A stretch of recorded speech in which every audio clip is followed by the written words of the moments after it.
ਗੁਰ ਹਿਰਦੇ ਧਿਆਵ ਜੀ ਹਿਰਦੇ ਧਿਆਵ। ਸ੍ਰੀ ਗੁਰੂ ਰਾਮਦਾਸ ਗੁਣ ਗਾਵ। ਗੁਰੂ ਅਰਜਨ ਬਿਗਨਨ ਕੇ ਨਾਸਕ ਬਿਗਨਨ ਕੇ। ਹਾਰੇ ਗੋਬਿੰਦ ਸ਼ੁਭ ਮਤ ਪ੍ਰਕਾਸ਼ਕ। ਸ੍ਰੀ ਹਰਿ ਰਾਏ ਨਮੋ ਕਰ ਜੋਰੀ ਨਮੋ ਕਰ ਜੋਰੀ। ਸ੍ਰੀ ਹਰਿ ਕ੍ਰਿਸ਼ਨ ਮਨਾਉ ਗੌਰੀ। ਤੇਗ ਬਹਾਦਰ ਪਰਮ ਕਿਰਪਾਲਾ ਪਰਮ ਕਿਰਪਾਲਾ। ਸ੍ਰੀ ਗੁਰੂ ਗੋਬਿੰਦ ਸਿੰਘ ਬਿਸਾਲਾ। ਤਾਰੋ ਤਾਰਾ ਪਾਰੇ ਪੁੰਨ ਪੁੰਨ ਸੀਸਾ। ਵਾਹਿਗੁਰੂ ਪੁੰਨ ਪੁੰਨ ਸੀਸਾ। ਬੰਦੋਂ ਬਾਰ ਬਾਰ ਜਗਦੀਸਾ। ਏਕ ਓੰਕਾਰਾ ਸਤਿਗੁਰੂ ਤੇ ਪ੍ਰਸਾਦ ਸਚ ਹੋਏ। ਵਾਹਿਗੁਰੂ ਜੀ ਕੀ ਫਤਿਹ ਹੈ। ਬਿਘਨ ਬਿਨਾਸਨ सोए।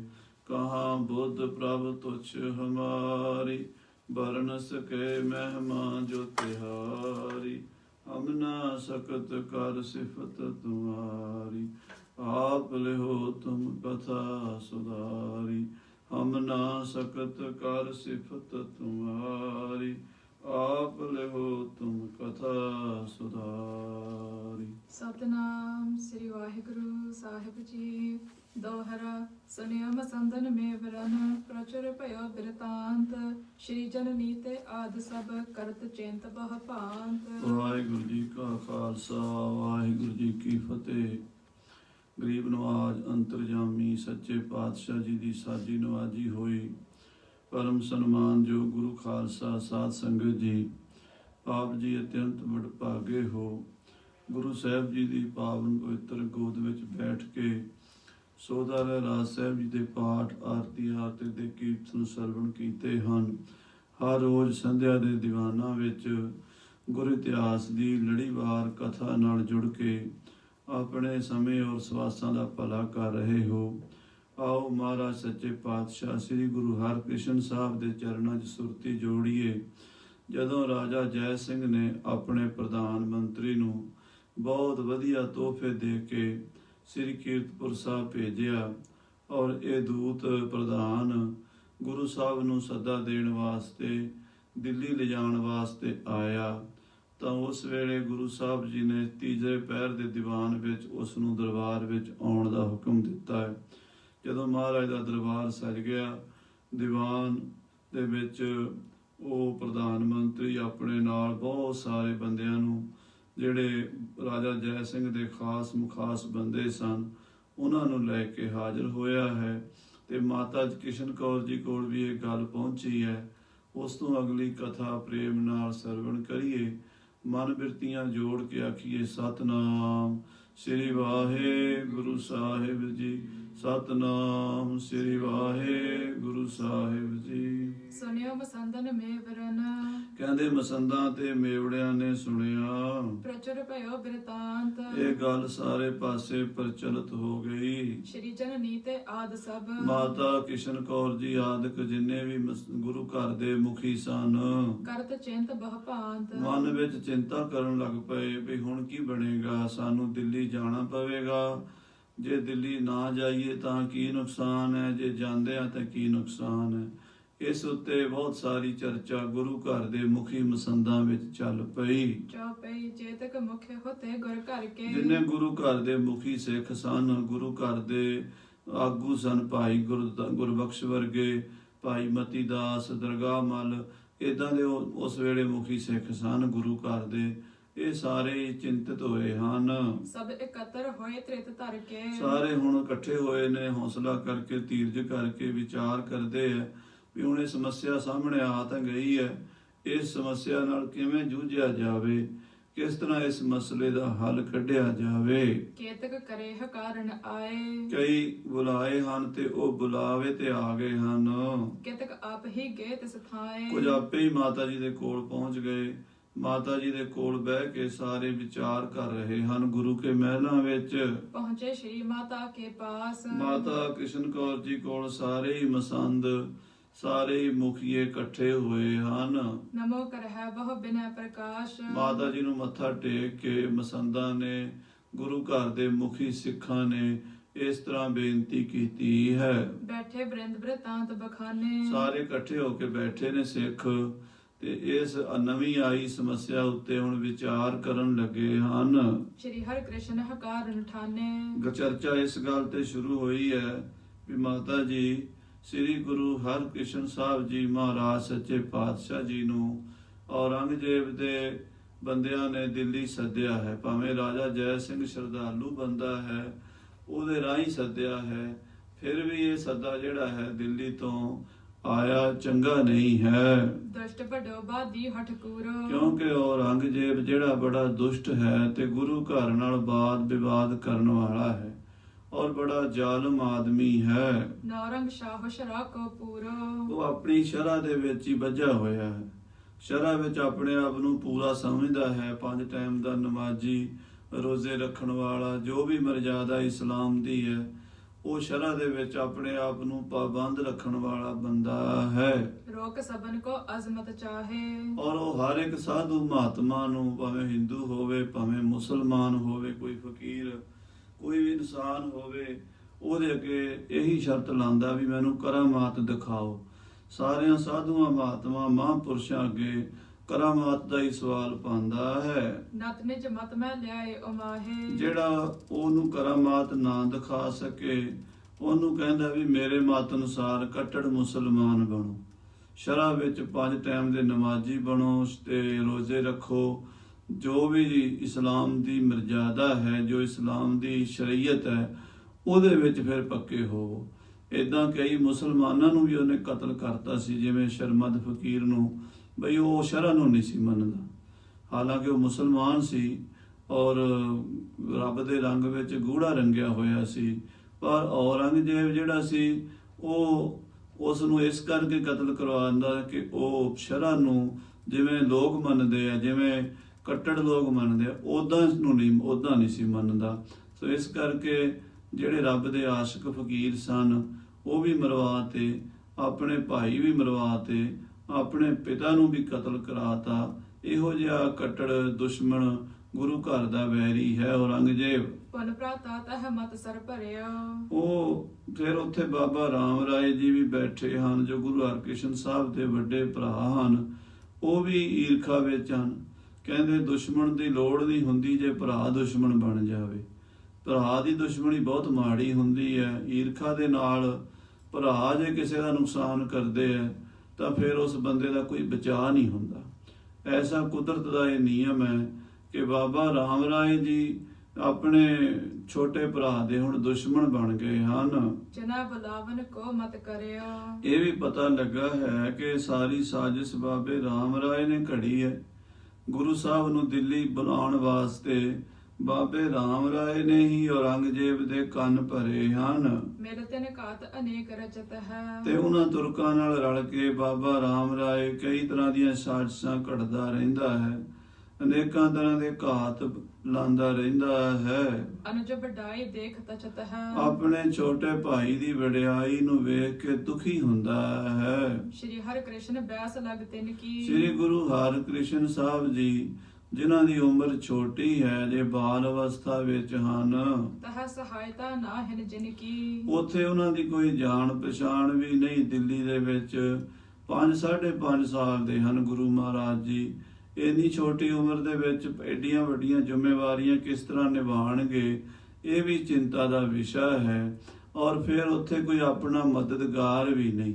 ਦਿੱਲੀ ਦਰਬਾਰ ਵਿੱਚ ਰਾਮ ਰਾਏ ਦੀ ਚੱਲਦੀ ਹੈ ਤੇ ਰਾਮ ਰਾਏ ਸ੍ਰੀ ਹਰਕ੍ਰਿਸ਼ਨ ਜੀ ਦਾ ਵਿਰੋਧੀ ਬਣਿਆ ਹੋਇਆ ਹੈ। ਪਿਤਾ ਤੀਰ ਬੈਕੁੰਠ ਸਦਾਏ, ਤੇ ਪਿਤਾ ਜੀ ਮਹਾਰਾਜ ਸਤਿਗੁਰੂ ਹਰਿ ਰਾਏ ਸਾਹਿਬ ਦਾ ਸਿਰ ਤੇ ਹੁਣ ਛਾਇਆ ਨਹੀਂ ਰਿਹਾ। ਉਹ ਆਪਣੇ ਸਰੀਰ ਦਾ ਚੋਲਾ ਬਦਲ ਕੇ ਸੱਚਖੰਡ ਪਿਆਨਾ ਕਰ ਗਏ ਹਨ। ਸਕਲ ਕਲਾ ਸਮਰੱਥ ਸਮੁਦਾਇ। ਉਹ ਤਾਂ ਸਰਬ ਕਲਾ ਸਮਰੱਥ ਸਨ, ਜੋ ਚਾਹੁੰਦੇ ਕਰ ਸਕਦੇ ਸਨ। ਉਹਨਾਂ ਦੇ ਹੁੰਦਿਆਂ ਕੋਈ ਖਤਰਾ ਨਹੀਂ ਸੀ।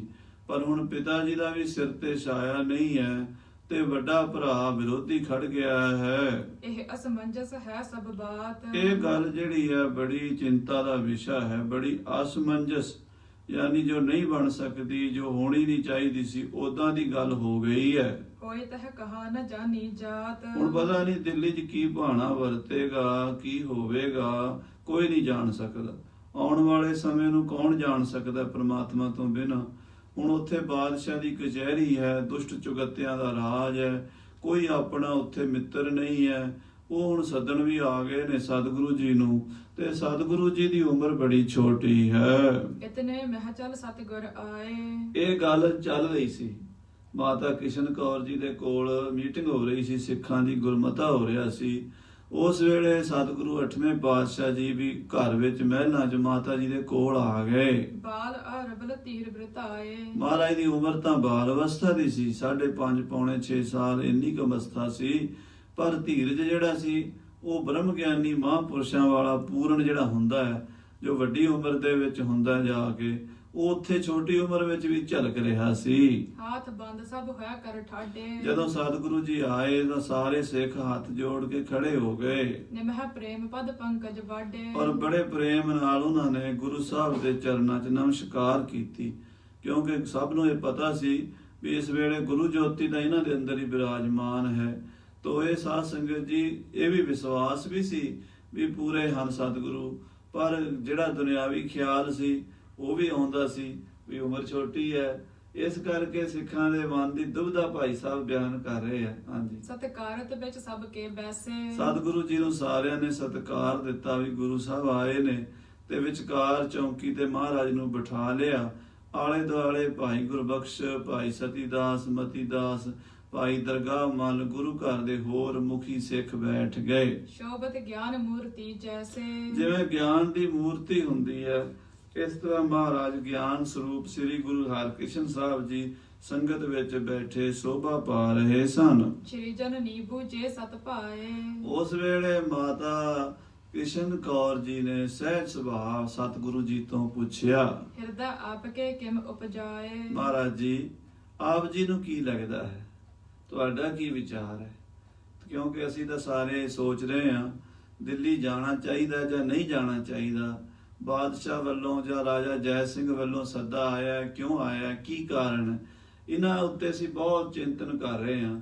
ਤੁਸੀਂ ਵੀ ਦੱਸੋ, ਆਪ ਜੀ ਦੇ ਮਨ 'ਚ ਕੀ ਆ ਰਿਹਾ ਹੈ? ਭਰਾਤਾ ਨੇ ਬਹੁਤਾਰ ਸ਼ਰੀਕਾ। ਤੁਹਾਡੇ ਭਾਈ ਜੀ ਬਾਬਾ ਰਾਮ ਰਾਏ ਜੀ ਨੇ ਸ਼ਰੀਕਾ ਕਰਕੇ, ਸੋ ਜਸਤ ਮਾਰੋ ਲਗਹਿ ਨੀਕਾ। ਕਿਉਂਕਿ ਉਹਨਾਂ ਨੂੰ ਆਪ ਜੀ ਦੀ ਮਹਿਮਾ ਚੰਗੀ ਨਹੀਂ ਲੱਗਦੀ, ਤੁਹਾਡਾ ਸੁਜਸ ਉਹਨਾਂ ਨੂੰ ਚੰਗਾ ਨਹੀਂ ਲੱਗਦਾ, ਤੁਹਾਡੀ ਮਹਿਮਾ ਉਹਨਾਂ ਨੂੰ ਪਸਰੀ ਹੋਈ ਸੋਹਣੀ ਨਹੀਂ ਲੱਗਦੀ। ਇਸੇ ਕਰਕੇ ਉਹਨਾਂ ਨੇ ਆਪ ਜੀ ਨਾਲ ਈਰਖਾ ਕਰਕੇ ਇਹ ਸਾਰਾ ਛੜਯੰਤਰ ਰਚਿਆ ਹੈ। ਸ਼ਾਹ ਸਿਖਾਏ ਹੈ ਕਾਰਨ ਕਰੇ। ਔਰ ਬਾਦਸ਼ਾਹ ਨੂੰ ਸਿਖਾਇਆ ਹੈ, ਤੇ ਬਾਦਸ਼ਾਹ ਉਹਨਾਂ ਦੇ ਆਖੇ ਲੱਗ ਕੇ ਤੁਹਾਨੂੰ ਦਿੱਲੀ ਸੱਦ ਰਿਹਾ ਹੈ। ਮਮ ਸਮ ਮਿਲ ਹੈ ਦਵੈਸ਼ ਕੋ ਧਰੇ। ਹਾਂ, ਉੱਥੇ ਜਦੋਂ ਜਾਓਗੇ ਤੇ ਉੱਥੇ ਈਰਖਾ ਵੀ ਉਹ ਕਰੇਗਾ। ਬਾਬਾ ਰਾਮ ਰਾਏ ਤਾਂ ਬਹੁਤ ਈਰਖਾ ਕਰੇਗਾ। ਬਨਹਿ ਜਾਏ ਬੋ ਤਹਾਂ ਜ਼ਰੂਰ। ਉਹਨੇ ਇਸ ਕਰਕੇ ਬੁਲਾਇਆ ਹੈ ਬਈ ਗੁਰੂ ਸਾਹਿਬ ਆਉਣਗੇ, ਜਿਵੇਂ ਮੈਂ ਉਵੇਂ ਇਹ ਵੀ ਹੋ ਜਾਣਗੇ ਲੋਕਾਂ ਦੀ ਨਜ਼ਰਾਂ ਵਿੱਚ, ਤੋ ਉੱਥੇ ਜਾਣਾ ਬਣਦਾ ਹੈ ਜ਼ਰੂਰ। ਨਤ ਬਦ ਜਾਏ ਬਖੇਰੋ ਪੂਰ। ਨਹੀਂ ਤਾਂ ਬਖੇੜਾ ਵਧੇਗਾ। ਕਿਉਂ? ਬਾਦਸ਼ਾਹ ਦਾ ਕਹਿਣਾ ਨਾ ਮੰਨਾਂਗੇ ਜਾਂ ਉੱਥੇ ਨਹੀਂ ਜਾਵਾਂਗੇ ਤਾਂ ਬਾਦਸ਼ਾਹ ਚੁੱਪ ਤਾਂ ਨਹੀਂ ਬੈਠੇਗਾ, ਜਾਂ ਹੋਰ ਜਿਹੜੇ ਲੋਕ ਰਾਮ ਰਾਏ ਵਰਗੇ ਹਨ ਉਹ ਵੀ ਕੋਈ ਨਾ ਕੋਈ ਛੇੜ ਕੇ ਰੱਖਣਗੇ ਛੇੜਾ। ਇਸ ਕਰਕੇ ਗੁਰੂ ਸਾਹਿਬ ਜੀ, ਤੁਹਾਡਾ ਕੀ ਵਿਚਾਰ ਹੈ? ਨੌਰੰਗ ਕੇ ਨਰ ਛੂਛੇ ਜਾਹੇ। ਜੇ ਔਰੰਗਜ਼ੇਬ ਦੇ ਬੰਦਿਆਂ ਨੂੰ ਹੁਣ ਵਾਪਸ ਮੋੜ ਦਈਏ ਖਾਲੀ, ਦੁਸ਼ਟ ਤਬੈਰਸ ਹੈ ਮਨ ਮਾਹੇ। ਤਾਂ ਔਰੰਗਾ ਦੁਸ਼ਟ ਬੜਾ ਗੁੱਸਾ ਕਰੇਗਾ। ਉਹਦੇ ਮਨ ਵਿੱਚ ਇਹ ਆਵੇਗੀ ਗੱਲ ਵੀ ਗੁਰੂ ਜੀ ਨੇ ਮੇਰਾ ਕਹਿਣਾ ਨਹੀਂ ਮੰਨਿਆ, ਮੇਰੇ ਬੰਦੇ ਮੋੜ ਦਿੱਤੇ ਹਨ, ਮੇਰਾ ਅਪਮਾਨ ਕੀਤਾ ਹੈ। ਇਹਦੇ ਹੰਕਾਰ ਹੈ ਜੋਰ ਕਰਾਗੋ। ਉਹ ਹੰਕਾਰੀ ਹੈ, ਆਪਣੇ ਬਲ ਦਾ, ਪ੍ਰਤਾਪ, ਰਾਜ ਸੱਤਾ ਦਾ ਉਹਦੇ ਕੋਲ ਬਹੁਤ ਹੈ, 22 ਸੂਬਿਆਂ ਦਾ ਮਾਲਕ ਹਿੰਦੁਸਤਾਨ ਦਾ। ਔਰ ਉਹਦੇ ਕੋਲ ਫੌਜਾਂ ਦੀ ਕੋਈ ਕਮੀ ਨਹੀਂ ਹੈ, ਸਭ ਤਰ੍ਹਾਂ ਨਾਲ ਉਹ ਸਮਰੱਥ ਹੈ, ਤੇ ਉਹ ਜ਼ੋਰ ਕਰੇਗਾ ਫਿਰ ਧੱਕਾ ਕਰੇਗਾ, ਲਸ਼ਕਰ ਪਠਾ ਵਿਰੋਧ ਧਰਹਿ ਗੋ ਫੌਜਾਂ ਭੇਜ ਕੇ ਆਪ ਜੀ ਦਾ ਵਿਰੋਧ ਕਰੇਗਾ। ਬਿਗੜ ਜਾਏ ਪੁਨ ਸਦ ਰਹਿ ਨਾਹੀ ਜੇ ਗੱਲ ਵਿਗੜ ਗਈ ਫਿਰ ਸੁਧਰੇਗੀ ਨਹੀਂ, ਕਿਉਂਕਿ ਇੱਕ ਵਾਰੀ ਗੱਲ ਜਦੋਂ ਵਿਗੜ ਜਾਂਦੀ ਹੈ ਤਾਂ ਉਹਨੂੰ ਫਿਰ ਸੁਧਾਰਨਾ ਬੜਾ ਔਖਾ ਹੋ ਜਾਂਦਾ ਹੈ, ਬੁਰਾ ਕਰਤ ਜਿਸ ਬੈ ਸਹਿ ਪਾਹੀ ਕਿਉਂਕਿ ਉਹਦੇ ਕੋਲ ਬਹਿਣ ਵਾਲੇ ਵੀ ਸਾਰੇ ਬੁਰਾ ਹੀ ਸੋਚਦੇ ਹਨ, ਬੁਰਾ ਹੀ ਕਰਦੇ ਹਨ, ਤੇ ਮਾੜੀ ਸਲਾਹ ਤੇ ਚੰਗੀ ਸਲਾਹ ਵਾਲਾ ਤਾਂ ਉੱਥੇ ਬੰਦਾ ਕੋਈ ਨਹੀਂ ਦਿੱਲੀ ਦੇ ਵਿੱਚ। ਜੇ ਕੋਈ ਬਾਦਸ਼ਾਹ ਨੂੰ ਸਮਝਾਵੇ ਜਾਂ ਬਾਦਸ਼ਾਹ ਕਿਸੇ ਚੰਗੇ ਬੰਦੇ ਦੀ ਸੁਣਦਾ ਹੋਵੇ, ਐਸੀ ਗੱਲ ਵੀ ਨਜ਼ਰ ਨਹੀਂ ਆਉਂਦੀ। ਕਠਨ ਬਣੀ ਕਿਮ ਕਰਹਿ ਸੁਧਾਰਨ ਔਖੀ ਬਣ ਗਈ ਹੈ, ਹੁਣ ਇਸ ਔਖੀ ਘਾਟੀ ਵਿੱਚ ਕੌਣ ਸਾਡਾ ਮਦਦਗਾਰ ਹੈ, ਕੌਣ ਸਾਨੂੰ ਸੁਧਾਰ ਸਕਦਾ ਹੈ, ਇਸ ਸਮੇਂ ਵਿੱਚ ਕੌਣ ਸਾਡੀ ਮਦਦ ਕਰ ਸਕਦਾ ਹੈ। ਮਾਤਾ ਜੀ ਇਉਂ ਸੋਚਦੇ ਆ। ਹਾਂਜੀ, ਜਿਸ ਤੇ ਹੋਏ ਆਨੰਦ ਕੋ ਕਾਰਨ ਕੋਈ ਇਹੋ ਜਿਹਾ ਬਣਿਆ ਵੀ ਸਾਰੇ ਪਾਸੇ ਆਨੰਦ ਹੋਵੇ, ਖੁਸ਼ੀ ਹੋਵੇ, ਆ ਜਿਹੜੀ ਪੀੜਾ ਬਣੀ ਹੈ ਇਹ ਟਲ ਜਾਵੇ। ਸੁਨ ਕੇ ਸ੍ਰੀ ਹਰਿ ਕ੍ਰਿਸ਼ਨ ਸੁਜਾਨਾ ਮਾਤਾ ਜੀ ਔਰ ਸਾਰੇ ਸਿੱਖਾਂ ਦਾ ਆਸ਼ਾ ਸੁਣ ਕੇ ਸਤਿਗੁਰੂ ਮਹਾਰਾਜ ਸੁਜਾਨ ਸ੍ਰੀ ਗੁਰੂ ਹਰਿਕ੍ਰਿਸ਼ਨ ਸਾਹਿਬ ਜੀ ਸਭਹਿਨ ਸੁਨਾਵਤ ਬਾਕ ਬਖਾਨਾ ਸਭ ਨੂੰ ਸੁਣਾਉਂਦਿਆਂ ਹੋਇਆਂ ਇਸ ਤਰ੍ਹਾਂ ਬਚਨ ਕੀਤੇ ਹਨ। ਨਹਿ ਮਲੇਸ਼ ਕੋ ਦਰਸ਼ਨ ਦਾਹ ਦੇਖੋ ਮਾਤਾ ਜੀ, ਪਿਤਾ ਜੀ ਦਾ ਪਰਣ ਸੀ ਵੀ ਮਲੇਸ਼ ਪਾਪੀ ਔਰੰਗਜ਼ੇਬ ਨੂੰ ਦਰਸ਼ਨ ਨਹੀਂ ਦੇਣੇ, ਹੋਏ ਸਮੀਪ ਤਿਸ ਕੋ ਨਹਿਲਾਹ ਤੇ ਉਹਦੇ ਦਰਸ਼ਨ ਕਰਨੇ ਵੀ ਨਹੀਂ, ਉਹਦੇ ਮੱਥੇ ਨਹੀਂ ਲੱਗਣਾ। ਉਹ ਪਾਪੀ ਬੰਦਾ ਹੈ ਜਿਸ ਨੇ ਆਪਣਾ ਧਰਮ ਈਮਾਨ ਵੇਚ ਕੇ ਖਾਦਾ ਹੈ, ਉਸ ਬੰਦੇ ਦੇ ਦਰਸ਼ਨਾਂ ਦੇ ਨਾਲ ਮਨ ਮਲੀਨ ਹੁੰਦਾ ਹੈ। ਇਹੋ ਜਿਹੇ ਪਾਪੀ ਨੂੰ ਅਸੀਂ ਦਰਸ਼ਨ ਨਹੀਂ ਦੇਣੇ। ਇਹੀ ਨੇਮ ਪਿਤ ਕੀਨ ਹਮਾਰੇ ਸਾਡੇ ਪਿਤਾ ਜੀ ਸੱਤਵੇਂ ਪਾਤਸ਼ਾਹ ਨੇ ਨੇਮ ਕੀਤਾ ਸੀ ਵੀ ਔਰੰਗਜ਼ੇਬ ਦਾ ਮੂੰਹ ਵੇਖਣਾ ਹੀ ਨਹੀਂ। ਕਿਉਂ ਨਹੀਂ ਵੇਖਣਾ? ਕਿਉਂਕਿ ਇਹ ਆਪਣੇ ਈਮਾਨ ਤੋਂ ਗਿਰਿਆ, ਆਪਣੇ ਭਾਈਆਂ ਦਾ ਵੀ ਕਾਤਲ ਹੈ, ਆਪਣੇ ਪਿਤਾ ਦਾ ਵੀ ਕਾਤਲ ਹੈ, ਅਤੇ ਬੜੇ ਬੜੇ ਮਹਾਂਪੁਰਸ਼ਾਂ ਸਾਧੂਆਂ ਨੂੰ ਵੀ ਉਸਨੇ ਦੁੱਖ ਦਿੱਤੇ ਹਨ। ਤਿਸ ਪ੍ਰਕਾਰ ਹਮ ਪੀ ਉਰ ਧਾਰੇ ਏਦਾਂ ਜਿਵੇਂ ਸਾਡੇ ਪਿਤਾ ਜੀ ਨੇ ਪਰਣ ਕੀਤਾ ਸੀ, ਅਸੀਂ ਵੀ ਔਰੰਗਜ਼ੇਬ ਦੇ ਮੱਥੇ ਨਹੀਂ ਲੱਗਣ ਦਾ ਪਰਣ ਕੀਤਾ ਹੋਇਆ। ਨਿਜ ਬਚ ਪਿਤ ਜਿਮ ਕ੍ਰਿਆ ਪਤ ਪਾਰਨ ਜਿਵੇਂ ਸਾਡੇ ਪਿਤਾ ਜੀ ਨੇ ਸ੍ਰੀ ਗੁਰੂ ਹਰਿਰਾਏ ਸਾਹਿਬ ਜੀ ਨੇ ਆਪਣਾ ਪਰਣ ਪਾਲਿਆ ਸੀ, ਅਸੀਂ ਵੀ ਆਪਣਾ ਪਰਣ ਪਾਲਾਂਗੇ, ਤਿਮ ਹਮ ਕਰਹਿ ਨ ਹੋਏ ਹੈ ਟਾਰਨ ਔਰ ਅਸੀਂ ਇਹ ਬਚਨ ਟਾਲਾਂਗੇ ਨਹੀਂ, ਟਲ ਨਹੀਂ ਦੇਾਂਗੇ, ਇਹ ਬਚਨ ਟਲੇਗਾ ਨਹੀਂ। ਹੁਣ ਅਟਲ ਸੁਮੇਰ ਟਲ ਹੈ ਨਹ ਜੈਸੇ ਜਿਵੇਂ ਸੁਮੇਰ ਪਰਬਤ ਆਪਣੀ ਥਾਂ ਤੇ ਅਟਲ ਖੜਾ ਹੈ, ਹਜ਼ਾਰਾਂ ਤੂਫਾਨ ਹਨੇਰੀਆਂ ਆਉਂਦੀਆਂ ਹਨ, ਪਰ ਉਹਨਾਂ ਹਨੇਰੀਆਂ ਨਾਲ ਸੁਮੇਰ ਪਰਬਤ ਆਪਣੀ ਥਾਂ ਤੋਂ ਟਸ ਤੋਂ ਮਸ ਨਹੀਂ ਹੁੰਦਾ। ਸਤਿਗੁਰ ਬਾਕ ਅਚਲ ਨਿਤ ਤੈਸੇ ਏਦਾਂ ਸਤਿਗੁਰਾਂ ਦੇ ਬਚਨ ਵੀ ਜਿਹੜੀ ਰਸਨਾ ਤੋਂ ਨਿਕਲੇ ਉਹ ਸੱਚ ਹੀ ਹੁੰਦੇ ਹੈ। ਇੱਕ ਸਾਧ ਬਚਨ ਅਟਲ ਆਦਾ। ਮਹਾਰਾਜ ਸਾਹਿਬ ਜੀ ਕਹਿੰਦੇ ਸਾਡੇ ਬਚਨ ਬਦਲੇ ਨਹੀਂ ਜਾ ਸਕਦੇ। ਬਿਗਨ ਪੌਣ ਤੇ ਕਿਮ ਚੱਲ ਪਰ ਜਿੰਨੀ ਵੀ ਤੂਫਾਨ ਹਨੇਰੀ ਆਵੇ, ਉਹ ਤੂਫਾਨ ਹਨੇਰੀ ਸਾਨੂੰ ਪਰਮੇਸ਼ਰ ਤੋਂ, ਆਪਣੇ ਬਚਨ ਤੋਂ, ਆਪਣੇ ਇਰਾਦੇ ਤੋਂ ਛੜਕਾ ਨਹੀਂ ਸਕਦੀ। ਸਦਾ ਗੰਭੀਰ ਧੀਰ ਜੇ ਢਰ ਜਿਹੜੇ ਸਦਾ ਹੀ ਗੰਭੀਰ ਔਰ ਧੀਰਜਵਾਨ ਹਨ, ਉਹ ਸਦਾ ਆਪਣੇ ਧਰਮ ਤੇ ਪੱਕੇ ਰਹਿੰਦੇ ਆ, ਆਪਣਾ ਧਰਮ ਆਪਣੇ ਬਚਨ ਤਿਆਗਦੇ ਨਹੀਂ। ਅਚਲ ਬਾਕਸਨ ਕਹਿ ਤਿਸ ਕਾਲਾ ਉਸ ਵੇਲੇ ਸਤਿਗੁਰੂ ਜੀ ਦੇ, ਗੁਰੂ ਹਰਿਕ੍ਰਿਸ਼ਨ ਸਾਹਿਬ ਜੀ ਦੇ ਅਡੋਲ ਬਚਨ ਸੁਣ ਕੇ ਤਸੇ ਮਸੰਦਰੋ ਮਾਤ ਬਿਸਾਲਾ ਜਿੰਨੇ ਵੀ ਉੱਥੇ ਸਿੱਖ ਮਸੰਦ ਬੈਸੇ ਮਾਤਾ ਜੀ ਸਭ ਡਰ ਗਏ। ਉਹ ਸਭ ਦੇ ਮਨ ਵਿੱਚ ਇੱਕਦਮ ਇਸ ਗੱਲ ਨੂੰ ਸੁਣ ਕੇ ਸਹਿਮ ਆ ਗਿਆ ਬਈ ਇਹ ਤਾਂ ਬੜਾ ਕਠਿਨ ਬਚਨ ਕਰ ਰਹੇ ਨੇ, ਐਡੀ ਵੱਡੀ ਤਾਕਤ ਹੈ, ਹਿੰਦੁਸਤਾਨ ਦਾ ਬਾਦਸ਼ਾਹ ਹੈ, ਉਹਦੇ ਨਾਲ ਮੱਥਾ ਲਾਉਣ ਵਾਲੀ ਗੱਲ ਹੈ ਵੀ ਉਹਨੂੰ ਦਰਸ਼ਨ ਨਹੀਂ ਦੇਣੇ, ਉਹਦੇ ਦਰਸ਼ਨ ਨਹੀਂ ਕਰਨੇ, ਕੋਈ ਛੋਟੀ ਗੱਲ ਨਹੀਂ ਹੈ। ਹਾਂਜੀ, ਪਿਤਾ ਸਮਾਨ ਨੇਮ ਜੇ ਧਾਰਿਓ ਜੇ ਪਿਤਾ ਦੀ ਤਰ੍ਹਾਂ ਇਹਨਾਂ ਨੇ ਨੇਮ ਨਿਭਾਇਆ ਤਾਂ ਫਿਰ ਔਖਿਆਈ ਹੋਵੇਗੀ, ਕਠਿਨਾਈ ਹੋਵੇਗੀ, ਤਾਂ ਅਬ ਸਭ ਹੂੰ ਕਾਜ ਬਿਗਾਰਿਓ ਸਾਰਾ ਕੰਮ ਵਿਗੜ ਜਾਏਗਾ। ਕਿਉਂਕਿ ਮਹਾਰਾਜ ਸਤਵੇਂ ਪਾਤਸ਼ਾਹ ਨੇ ਪਰਣ ਕੀਤਾ ਸੀ, ਉਹਨਾਂ ਨੇ ਤਾਂ ਚਲੋ ਨਿਭਾ ਲਿਆ ਔਖਾ ਸੌਖਾ, ਬੜਾ ਕਠਿਨਾਈਆਂ ਉਹਨਾਂ ਨੂੰ ਵੀ ਆਈਆਂ, ਵੱਡੇ ਸਾਹਿਬਜ਼ਾਦੇ ਰਾਮ ਰਾਏ ਨੂੰ ਭੇਜਿਆ, ਪਰ ਹੁਣ ਤਾਂ ਇਹਨਾਂ ਨੂੰ ਆਪ ਬੁਲਾਇਆ ਹੈ, ਕਿਹਨੂੰ ਭੇਜਣਗੇ, ਆਪ ਹੀ ਜਾਣਾ ਪੈਣਾ ਹੈ। ਤੇ ਜੇ ਜਾਣਗੇ ਬਾਦਸ਼ਾਹ ਦੇ ਮੱਥੇ ਨਹੀਂ ਲੱਗਣਗੇ ਤਾਂ ਫਿਰ ਬਾਦਸ਼ਾਹ ਮਨ ਦੇ ਵਿੱਚ ਈਰਖਾ ਵਿਰੋਧ ਕਰੇਗਾ। ਸਭਨ ਜੋਰ ਕਰ ਬਿਨਾ ਬਖਾਨੀ ਉਸ ਵੇਲੇ ਜਿੰਨੇ ਵੀ ਮਸੰਦ ਸਿੱਖ ਬੈਠੇ ਸਨ, ਸਾਰਿਆਂ ਨੇ ਹੱਥ ਜੋੜ ਕੇ ਮਹਾਰਾਜ ਜੀ ਦੇ ਚਰਨਾਂ 'ਚ ਬੇਨਤੀ ਕੀਤੀ। ਤੁਮ ਸਰਬੱਗੇ ਸਗਲ ਗੁਣ ਖਾਨੀ। ਇਹ ਗੁਣਾਂ ਦੀ ਖਾਨ, ਇਸ ਅੰਤਰਜਾਮੀ, ਹੈ ਸਰਬੱਗ ਸਤਿਗੁਰੂ ਜੀ, ਆਪ ਸਭ ਕੁਝ ਜਾਣਦੇ ਹੋ। ਆਪ ਜੀ ਤੋਂ ਕੋਈ ਗੱਲ ਲੁਕੀ ਛਿਪੀ ਨਹੀਂ ਹੈ। ਘਟ ਘਟ ਕੇ ਅੰਤਰ ਕੀ ਜਾਣਤ, ਭਲੇ ਬੁਰੇ ਕੀ ਪੀਰ ਪਛਾਣਤ। ਆਪ ਸਭ ਦੇ ਹਿਰਦੇ ਦੀ ਜਾਣਨ ਵਾਲੇ ਹੋ। ਜਥਾ ਹੋਏ ਸਭ ਹੂੰ ਕਹਨੀ ਕੀ।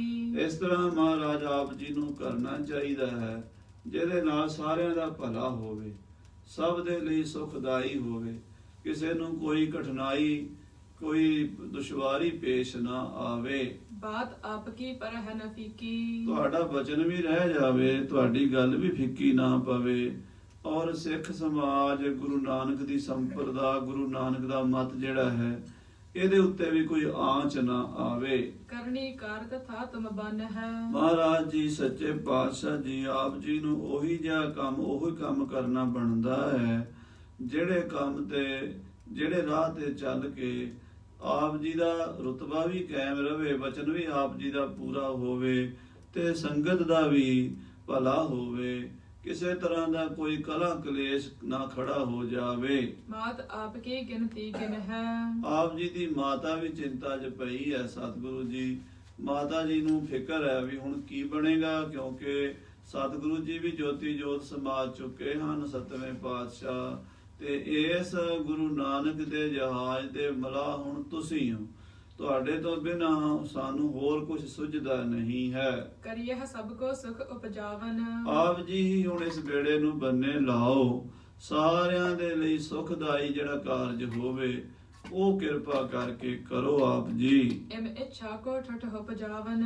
ਇਹ ਸਾਰਿਆਂ ਦੀ ਇੱਛਾ ਹੈ ਮਹਾਰਾਜ, ਬਈ ਆਪ ਜੀ ਕੋਈ ਐਸਾ ਫੈਸਲਾ ਲਵੋ ਜਿਹਦੇ ਨਾਲ ਸੱਪ ਵੀ ਮਰ ਜਾਵੇ ਤੇ ਲਾਠੀ ਵੀ ਬਚ ਜਾਵੇ, ਕੋਈ ਨੁਕਸਾਨ ਨਾ ਹੋਵੇ। ਜੇ ਨਾ ਕਰੋਗੇ ਦਿੱਲੀ ਜਾਣਾ। ਜੇ ਮਹਾਰਾਜ ਆਪ ਦਿੱਲੀ ਨਾ ਜਾਓਗੇ, ਭਾਵ ਜੇ ਆਪਣੇ ਪਰਨ ਤੇ ਪੱਕੇ ਰਹਿ ਕੇ ਤੁਸੀਂ ਇਹ ਕਹੋਗੇ ਵੀ ਅਸੀਂ ਦਿੱਲੀ ਨਹੀਂ ਜਾਣਾ, ਬਾਦੀ ਨੌ ਰੰਗ ਦੁਸ਼ਟ ਮਹਾਨਾ। ਤਾਂ ਔਰੰਗਜ਼ੇਬ ਬੜਾ ਝਗੜਾਲੂ ਹੈ, ਬਾਦ ਵਿਵਾਦ ਕਰਨ ਵਾਲਾ ਹੈ, ਦੁਸ਼ਟ ਆਤਮਾ, ਪਾਪੀ ਆਤਮਾ ਹੈ। ਬਿਗੜ ਪਰ ਹੈਗੋ ਕਰਹਿ ਕਚਾਲੀ। ਉਹ ਆਪ ਜੀ ਦੇ ਨਾਲ ਵਿਗਾੜ ਪਾਵੇਗਾ, ਕੋਈ ਭੈੜੀ ਚਾਲ, ਕੁਝ ਚਾਲ ਚੱਲੇਗਾ, ਜਿਸ ਕਰਕੇ ਸਤਿਗੁਰੂ ਜੀ ਕੋਈ ਨੁਕਸਾਨ ਹੋਣ ਦਾ ਖਤਰਾ ਹੈ।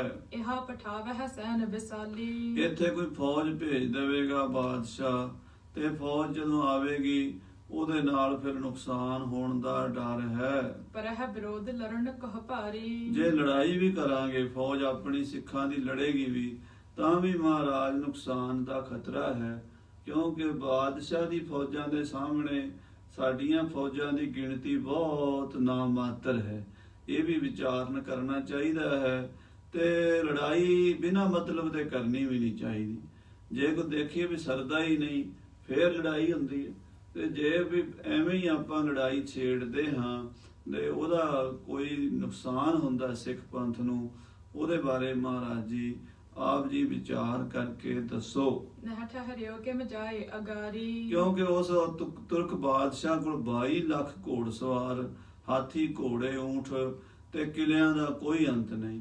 ਸਾਰੇ ਹਿੰਦੁਸਤਾਨ ਦੇ 22 ਸੂਬਿਆਂ ਦਾ ਉਹ ਮਾਲਕ ਹੈ, ਤੇ ਸਾਡੇ ਕੋਲ ਤਾਂ ਉਹਦੇ ਸਾਹਮਣੇ ਤਾਕਤ ਬਿਲਕੁਲ ਨਾਮਾਤਰ ਹੈ। ਥੋੜੇ ਜਿਹੇ 2200 ਘੋੜਸਵਾਰ ਹਨ, ਤੇ ਉਹ ਵੀ ਸਤਿਗੁਰੂ 6ਵੇਂ ਪਾਤਸ਼ਾਹ ਜੀ ਦੀ ਫੌਜ ਰੱਖੀ ਹੋਈ ਹੈ, ਤੇ ਉਹਨਾਂ ਦੇ ਸਮੇਂ ਦਾ ਬੜੇ ਬੜੇ ਜੰਗੀ ਜਰਨੈਲ ਫੌਜ ਦੀ ਕਮਾਨ ਸੰਭਾਲਦੇ ਸਨ। ਹੁਣ ਜੇ ਅਸੀਂ ਲੜਾਂਗੇ ਤਾਂ ਉਨੀ ਤਿਆਰੀ ਨਾਲ ਨਹੀਂ ਲੜ ਸਕਾਂਗੇ, ਜਿਹੜੀ ਤਿਆਰੀ ਮਹਾਰਾਜ 6ਵੇਂ ਪਾਤਸ਼ਾਹ ਜੀ ਦੀ ਹੁੰਦੀ ਸੀ। ਹਾਂਜੀ, ਸਭ ਦੇਸ਼ਨ ਮਹਾਰਾਜ ਤਸੀ ਕੋ। ਔਰੰਗਜ਼ੇਬ ਦਾ ਸਾਰੇ ਮੁਲਕਾਂ ਤੇ ਰਾਜ ਹੈ, ਸਾਰੇ ਹਿੰਦੁਸਤਾਨ ਤੇ ਡੰਕਾ ਵੱਜਦਾ ਹੈ। ਰਹਿਨ ਦੇਤ ਆਕੀ ਨ ਕਿਸੀ ਕੋ। ਉਹ ਕਿਸੇ ਨੂੰ ਆਪਣੇ ਸਾਹਮਣੇ ਆਕੀ ਰਹਿਣ ਨਹੀਂ ਦਿੰਦਾ। ਉਹਨੇ ਬੜੇ ਬੜੇ ਹਿੰਦੂ ਰਾਜੇ, ਬੜੇ ਬੜੇ ਨਵਾਬ, ਬੜੇ ਬੜੇ ਖਾਨ ਬਹਾਦਰ, ਬੜੇ ਬੜੇ ਰਾਜਪੂਤ ਰਾਜੇ ਝੁਕਾ ਲਏ ਨੇ ਰਾਜਸਥਾਨ ਦੇ, ਤੇ ਮਹਾਰਾਜ ਜਿਹੜੇ ਐਡੀਆਂ ਤਾਕਤਾਂ ਦੀ ਧੌਣ ਮਰੋੜ ਦਿੰਦਾ ਹੈ, ਉਸ ਔਰੰਗਜ਼ੇਬ ਦੇ ਸਾਹਮਣੇ ਸੱਚੇ ਪਾਤਸ਼ਾਹ ਅਸੀਂ ਕਿਵੇਂ ਲੜਾਂਗੇ। ਸੁਨ ਕੇ ਸ਼੍ਰੀ ਹਰਿ ਕ੍ਰਿਸ਼ਨ ਸਬਨ ਤੇ ਇਹ ਸਾਰੇ ਸਿੱਖਾਂ ਦੀ ਚਿੰਤਾ, ਵੱਖਰੇ ਵੱਖਰੇ ਵਿਊ ਤੋਂ ਗੱਲ ਕੀਤੀ ਸਾਰਿਆਂ ਨੇ। ਕਿਸੇ ਨੇ ਫੌਜ ਦੇ ਪੱਖ ਤੋਂ ਕੀਤੀ, ਕਿਸੇ ਨੇ ਲਿਆਜਦਾਰੀ ਤੋਂ ਕੀਤੀ, ਕਿਸੇ ਨੇ ਰਣਨੀਤੀ, ਰਾਜਨੀਤੀ, ਧਰਮ ਨੀਤੀ, ਸਾਰੇ ਪੱਖਾਂ ਤੋਂ ਜਦੋਂ ਇਹ ਸਮੱਸਿਆ ਸੀ ਵੀ ਦਿੱਲੀ ਜਾਣਾ ਕਿ ਨਹੀਂ ਜਾਣਾ। ਜੇ ਨਹੀਂ ਜਾਣਾ ਤੇ ਫਿਰ ਨੁਕਸਾਨ ਵੀ ਬੜਾ, ਜੇ ਜਾਂਦੇ ਆ ਤਾਂ ਕੀ ਨੁਕਸਾਨ ਹੈ, ਨਾ ਜਾਂਦੇ ਆ ਤਾਂ ਕੀ ਨੁਕਸਾਨ ਹੈ। ਇਹ ਸਾਰੀਆਂ ਗੱਲਾਂ ਵਿਚਾਰੀਆਂ ਜਾ ਰਹੀਆਂ ਸੀ। ਸਤਿਗੁਰੂ ਸਾਰੇ ਸਿੱਖਾਂ ਦੀ ਸੁਣ ਕੇ ਧੀਰਜ ਕੇ ਸਮੇਤ ਬਚਪਨ ਤੇ ਬੜੇ ਹੌਸਲੇ ਨਾਲ, ਬੜੀ ਧੀਰਜ ਨਾਲ ਸਤਿਗੁਰੂ ਮਹਾਰਾਜ ਜੀ ਬੋਲੇ ਹਨ। ਸ਼੍ਰੀ ਨਾਨਕ ਜੀ ਨੀ ਕੀ ਕਰ ਹੈ। ਦੇਖੋ ਭਾਈ ਸਿੱਖੋ, ਜੋ ਕੁਝ ਵੀ ਕਰਨਾ ਹੈ ਉਹ ਮਹਾਰਾਜ ਸ੍ਰੀ ਗੁਰੂ ਨਾਨਕ ਦੇਵ ਜੀ ਨੇ ਕਰਨਾ ਹੈ। ਜੋ ਉਹਨਾਂ ਦਾ ਹੁਕਮ ਆਣਾ ਹੈ ਉਹ ਵਰਤਣਾ ਹੈ। ਉਹਨਾਂ ਦੀ ਰਜ਼ਾ ਤੋਂ ਬਿਨਾਂ ਪੱਤਾ ਵੀ ਨਹੀਂ ਹਿੱਲ ਸਕਦਾ। ਸਕਲ ਰੀਤ ਕੇ ਕਾਜ ਸਦਰ ਹੈ। ਉਹ ਆਪ ਹੀ ਵਿੱਚ ਖਲੋ ਜਾਣਗੇ ਤੇ ਸਭ ਤਰ੍ਹਾਂ ਦੇ ਕਾਰਜ ਗੁਰੂ ਨਾਨਕ ਦੇਵ ਜੀ ਸੁਧਾਰ ਦੇਣਗੇ। ਇਮ ਕਹਿ ਉੱਠ ਕਰ ਬਾਹਰ ਆਏ। ਇਸ ਤਰ੍ਹਾਂ ਕਹਿ ਕੇ ਉੱਠ ਕੇ ਮਹਾਰਾਜ 8ਵੇਂ ਪਾਤਸ਼ਾਹ ਜੀ ਬਾਹਰ ਆ ਗਏ। ਕੋਈ ਬਹੁਤੀਆਂ ਲੰਮੀਆਂ ਚੌੜੀਆਂ ਗੱਲਾਂ ਨਹੀਂ ਕੀਤੀਆਂ, ਬਸ ਇਹ ਕਿਹਾ ਵੀ ਹੁਕਮੇ ਅੰਦਰ ਸਭ ਕੋ ਬਾਹਰ ਹੁਕਮ ਨਾ ਕੋਏ। ਜੋ ਵੀ ਗੁਰੂ ਨਾਨਕ ਦੇ ਹੁਕਮ ਚ ਹੋਣਾ ਹੋ ਜਾਣਾ। ਤੁਸੀਂ ਇਸ ਗੱਲ ਦੀ ਕਿਉਂ ਚਿੰਤਾ ਕਰਦੇ ਹੋ ਵੀ ਕੀ ਹੋਵੇਗਾ, ਕਿਵੇਂ ਹੋਵੇਗਾ, ਇਹ ਨਾ ਸੋਚੋ। ਜਹਦਰ ਸਹ ਸੰਗਤ ਸਮੁਦਾਏ। ਜਿੱਥੇ ਸੰਗਤ ਦਾ ਦੀਵਾਨ ਲੱਗਾ ਹੋਇਆ ਸੀ, ਸੰਗਤ ਮਹਾਰਾਜ ਨੂੰ ਉਡੀਕ ਰਹੀ ਸੀ, ਉੱਥੇ ਤਖਤ ਕੋਟ ਸਾਹਿਬ ਵਾਲੀ ਥਾਂ ਤੇ ਸਾਰੇ ਆ ਗਏ ਹਨ। ਜੈ ਸਿੰਘ ਨਿਰਪ ਕੋ ਦੂਤ ਹਕਾਰਿਓ। ਰਾਜਾ ਜੈ ਸਿੰਘ ਦੇ ਦੂਤ ਨੂੰ ਮਹਾਰਾਜ ਨੇ ਦਰਬਾਰ 'ਚ ਸੱਦਾ ਭੇਜਿਆ ਵੀ ਦਰਬਾਰ ਲੱਗ ਗਿਆ, ਗੁਰੂ ਸਾਹਿਬ ਜੀ ਦੀਵਾਨ 'ਚ ਆ ਗਏ ਨੇ। ਰਾਜੇ ਦੇ ਦੂਤ ਨੂੰ ਕਹੋ ਵੀ ਆ ਕੇ ਦਰਸ਼ਨ ਕਰ ਲਵੇ। ਸਾਦਰ ਸਭਾ ਮਚਾਰ ਬਿਠਾਰਿਓ। ਜਦੋਂ ਦੂਤ ਆਇਆ ਉਹਨੇ ਆ ਕੇ ਮਹਾਰਾਜ ਦਾ ਮੱਥਾ ਟੇਕਿਆ ਤੇ ਉਹਨੂੰ ਬੜੇ ਸਤਿਕਾਰ ਨਾਲ ਬਿਠਾਇਆ ਗਿਆ। ਕਹਿਓ ਤਾਹਿ ਸੋ ਹਮ ਪ੍ਰਣ ਏਹੀ। ਤੇ ਉਸ ਦੂਤ ਨੂੰ ਸਾਫ਼ ਸ਼ਬਦਾਂ ਵਿੱਚ ਮਹਾਰਾਜ ਇਉਂ ਬੋਲੇ, ਦਰਸ਼ਨ ਦੇਹ ਤੁਰਕ ਨਹਲੇਹੀ। ਦੇਖੋ ਪ੍ਰਧਾਨ ਜੀ, ਤੁਹਾਡੇ ਰਾਜੇ ਨੇ ਸਾਨੂੰ ਸੱਦਿਆ ਹੈ, ਪਰ ਅਸੀਂ ਦਿੱਲੀ ਜਾ ਕੇ ਔਰੰਗਜ਼ੇਬ ਨੂੰ ਨਹੀਂ ਮਿਲਣਾ। ਨਾ ਉਹਦੇ ਦਰਸ਼ਨ ਕਰਨੇ ਨੇ, ਨਾ ਉਹਨੂੰ ਆਪਣੇ ਦਰਸ਼ਨ ਦੇਣੇ ਹਨ। ਕੌਣ ਕਾਜ ਹੈ ਸਾਥ ਹਮਾਰੇ। ਉਹਨੂੰ ਸਾਡੇ ਨਾਲ ਕੰਮ ਕੀ ਹੈ? ਕਿਉਂਕਿ ਸਾਡਾ ਫਕੀਰਾਂ ਦਾ ਰਸਤਾ ਵੱਖਰਾ ਹੈ, ਰਾਜਿਆਂ ਦਾ ਰਸਤਾ ਵੱਖਰਾ ਹੈ। ਜੇ ਰਾਜਿਆਂ ਦਾ ਤੇ ਫਕੀਰਾਂ ਦਾ ਮੇਲ ਕਰੀਏ ਹੁੰਦਾ ਨਹੀਂ। ਬਾਣੀ 'ਚ ਵੀ ਆਉਂਦਾ, ਭਗਤਾਂ ਤੇ ਸੰਸਾਰੀਆਂ ਜੋੜ ਕਦੇ ਨਾ ਆਇਆ। ਭਗਤਾਂ ਦਾ ਤੇ ਸੰਸਾਰੀਆਂ ਦਾ ਆਪਸ 'ਚ ਮੇਲ ਨਹੀਂ ਹੁੰਦਾ। ਉਹ ਸਾਨੂੰ ਕਿਉਂ ਬੁਲਾ ਰਿਹਾ ਹੈ? ਉਹਦਾ ਸਾਡਾ ਕੀ ਵਾਸਤਾ ਹੈ? ਜਿਸ ਤੇ ਪਠ ਕਰ ਦੂਤ ਹਕਾਰੇ। ਜੋ ਸਾਨੂੰ ਦੂਤ ਭੇਜ ਕੇ ਦਿੱਲੀ ਸੱਦ ਰਿਹਾ ਬਾਦਸ਼ਾਹ ਜਾਂ ਰਾਜਾ ਜੈ ਸਿੰਘ, ਤੁਸੀਂ ਆਏ ਹੋ ਪ੍ਰਧਾਨ ਜੀ, ਇਹ ਦੱਸੋ ਵੀ ਸਾਨੂੰ ਦਿੱਲੀ ਬੁਲਾਉਣ ਦਾ ਪ੍ਰਯੋਜਨ ਕੀ ਹੈ ਉਹਨਾਂ ਦਾ? ਪਿਤਾ ਹਮਾਰੇ ਕੀ ਜਮਰੀਤ। ਜੋ ਸਾਡੇ ਪਿਤਾ ਜੀ ਸਤਿਗੁਰੂ 7ਵੇਂ ਪਾਤਸ਼ਾਹ ਜੀ ਗੁਰੂ ਹਰਿਰਾਏ ਸਾਹਿਬ ਦੀ ਮਰਜ਼ਾਦਾ ਸੀ, ਹੈ ਸੋ ਸਹੀ ਨਾ ਹੋਆ ਵਿਪਰੀਤ। ਉਹ ਸਹੀ ਹੈ, ਉਹਦੇ ਤੋਂ ਅਸੀਂ ਬਦਲ ਨਹੀਂ ਸਕਦੇ। ਉਹਨਾਂ ਦਾ ਹੁਕਮ ਸੀ ਵੀ ਅਸੀਂ ਮਲੇਸ਼ ਨੂੰ ਦਰਸ਼ਨ ਨਹੀਂ ਦੇਣੇ, ਸੋ ਅਸੀਂ ਵੀ ਉਹਨਾਂ ਦੇ ਪਦ ਚੰਨਾਂ ਤੇ ਚੱਲਣਾ ਹੈ। ਅਸੀਂ ਵੀ ਔਰੰਗੇ ਦੇ ਮੱਥੇ ਨਹੀਂ ਲੱਗਣਾ ਤੇ ਔਰੰਗੇ ਦੇ ਦਰਸ਼ਨ ਨਹੀਂ ਕਰਨੇ। ਅੰਤ ਪਰਿਅੰਤ ਨਿਭਾਹਿਓ ਨੇਮ। ਪਿਤਾ ਜੀ ਨੇ ਅਖੀਰਲੇ ਸਵਾਸ ਤੱਕ ਆਪਣਾ ਨੇਮ ਨਿਭਾ ਦਿੱਤਾ ਹੈ। ਤੈਸੇ ਹਮ ਕਰ ਹੈ ਸਹ ਪ੍ਰੇਮ। ਅਸੀਂ ਵੀ ਉਹਨਾਂ ਦੇ ਪੁੱਤਰ ਹਾਂ ਤੇ ਆਪਣੇ ਸਤਿਗੁਰੂ ਪਿਤਾ ਦੇ ਮੁਤਾਬਕ ਅਸੀਂ ਵੀ ਆਪਣਾ ਨਿਯਮ ਨਿਭਾਵਾਂਗੇ। ਗੁਰ ਕਰ ਤੇ ਅਜ਼ਮਤ ਚਾਹ ਚਾਹੂ। ਗੁਰੂ ਘਰ ਤੋਂ ਬਾਦਸ਼ਾਹ ਕਰਾਮਾਤਾਂ ਵੇਖਣੀਆਂ ਚਾਹੁੰਦਾ, ਗੁਰੂ ਘਰ ਦੀਆਂ ਸ਼ਕਤੀਆਂ ਵੇਖਣੀਆਂ ਚਾਹੁੰਦਾ ਔਰੰਗਜ਼ੇਬ। ਤੇ ਸਿਹਤ ਗਇਓ ਪ੍ਰਾਤਪੁਰ ਮਾਹੂ। ਉਹਦੇ ਵਾਸਤੇ ਸਾਡੇ ਵੱਡੇ ਵੀਰ ਜੀ ਗਏ ਹੋਏ ਨੇ, ਕਰਾਮਾਤਾਂ ਹੀ ਦਿਖਾਈਆਂ ਉਹਨਾਂ ਨੇ ਬਾਦਸ਼ਾਹ ਨੂੰ। ਬਾਬਾ ਰਾਮ ਰਾਏ ਜੀ ਨੇ ਕੋਈ ਕਸਰ ਛੱਡੀ ਹੈ? ਹਰ ਚੀਜ਼ ਉਹਨਾਂ ਨੂੰ ਪ੍ਰਗਟ ਕਰਕੇ ਹੱਥੇ ਔਲੇ ਦੀ ਤਰ੍ਹਾਂ ਦਿਖਾ ਦਿੱਤੀ ਹੈ। ਉਹ ਕਰਾਮਾਤਾਂ ਸਾਡੀਆਂ ਹੀ ਨੇ, ਸਾਡੇ ਪਿਤਾ ਜੀ ਦੀਆਂ ਨੇ। ਜੇ ਉਹਨੇ ਗੁਰੂ ਘਰ ਦੀ ਕਰਾਮਾਤ ਵੇਖ ਲਈ ਹੈ ਤਾਂ ਹੋਰ ਕੀ ਵੇਖਣਾ ਚਾਹੁੰਦਾ ਹੈ? ਜਿਮ ਜਿਮ ਨੌਰੰਗ ਚਾਹਤ ਦੇਖਾ। ਜਿਵੇਂ ਔਰੰਗਜ਼ੇਬ ਦੇਖਣੀ ਚਾਹੁੰਦਾ ਉਦਾਂ ਹੀ ਦਿਖਾਈ ਹੈ ਸਾਡੇ ਭਰਾ ਨੇ। ਹਾਂਜੀ, ਕਰਾਮਾਤ ਤੇ ਮਕੀਨ ਵਿਸ਼ੇਖਾ। ਸਾਡੇ ਭਰਾਤਾ ਜੀ ਨੇ ਸਭ ਕੁਝ ਕਰਕੇ ਦਿਖਾ ਦਿੱਤਾ ਹੈ। ਜੋ ਨਹੀਂ ਹੋ ਸਕਦਾ, ਦੁਨੀਆ ਦੇ ਕੋਈ ਨਹੀਂ ਕਰ ਸਕਦਾ, ਉਹ ਕੰਮ ਬਾਬਾ ਰਾਮ ਰਾਏ ਜੀ ਨੇ ਕਰਕੇ ਵਿਖਾਏ ਹਨ। ਅਬਲਗ ਨਿਕਟ ਸ਼ਾਹ ਹੋ ਕੇ ਰਹਾ। ਤੇ ਬਾਬਾ ਜੀ ਸਾਡੇ ਭਰਾਤਾ ਜੀ ਉੱਥੇ ਹੀ ਬੈਠੇ, ਹੁਣ ਕਿਹੜਾ ਆ ਗਏ ਨੇ? ਹੋਰ ਕੁਝ ਦੇਖਣਾ ਹੋਰ ਦੇਖੀ ਜਾਓ। ਜੇ ਨਹੀਂ ਰੱਜਿਆ ਔਰੰਗਜ਼ੇਬ ਕਰਾਮਾਤਾਂ ਦੇਖਣ ਤੋਂ ਤਾਂ ਭਰਾ ਜੀ ਨੂੰ ਆਖੋ ਹੋਰ ਦਿਖਾ ਦੇਣਗੇ। ਕਹਿ ਅਵਲੋਕਹਿ ਜਿਮ ਔਰ ਚਾਹ। ਜੋ ਦੇਖਣਾ ਚਾਹੁੰਦਾ ਬਾਦਸ਼ਾਹ ਸਾਡੇ ਵੱਡੇ ਵੀਰ ਜੀ ਨੂੰ ਬੇਨਤੀ ਕਰੇ, ਉਹ ਕਰਾਮਾਤਾਂ ਦਿਖਾਈ ਜਾਣਗੇ। ਉਹਨਾਂ ਦਾ ਕੰਮ ਹੀ, ਉਹਨਾਂ ਦੀ ਡਿਊਟੀ ਲੱਗੀ। ਮਹਾਰਾਜ ਸੱਚੇ ਪਾਤਸ਼ਾਹ ਨੇ, ਪਿਤਾ ਜੀ ਨੇ ਸਾਰੀਆਂ ਪਾਵਰਾਂ ਦੇ ਕੇ ਭੇਜਿਆ ਉਹਨਾਂ ਨੂੰ, ਕਰਾਮਾਤਾਂ ਦਿਖਾਣ ਹੀ ਭੇਜਿਆ, ਤੇ ਦਿਖਾਈ ਜਾਣੋ ਤੇ ਦੇਖੀ ਜਾਵੇ। ਬਾਦਸ਼ਾਹ ਸਾਡੀਆਂ ਹੀ ਨੇ। ਹਾਂਜੀ, ਬਿਨਾ ਕਾਜ ਤੇ ਗਮਨ ਹਮਾਰੋ। ਬਿਨਾ ਮਤਲਬ ਦੇ ਸਾਨੂੰ ਬੁਲਾਇਆ। ਸਾਡਾ ਦਿੱਲੀ ਜਾਣ ਦਾ ਕੋਈ ਕੰਮ ਨਹੀਂ ਹੈ। ਜੇ ਅਸੀਂ ਕਰਾਮਾਤ ਦਿਖਾਣੀ ਨਹੀਂ, ਉਹਦੇ ਮੱਥੇ ਲੱਗਣਾ ਨਹੀਂ, ਫਿਰ ਉਹ ਸਾਡੇ ਕੋਲੋਂ ਕੀ ਭਾਲਦਾ ਹੈ? ਕਿਮ ਹੋ ਵਹਿ ਨਿਜਰ ਦੇ ਵਿਚਾਰੋ। ਉਹਨੂੰ ਪੁੱਛੋ ਵੀ ਸਾਡਾ ਉਹਦਾ ਕੀ ਮਤਲਬ ਹੈ, ਕੀ ਆਪਸ ਵਿੱਚ ਸੰਬੰਧ ਹੈ।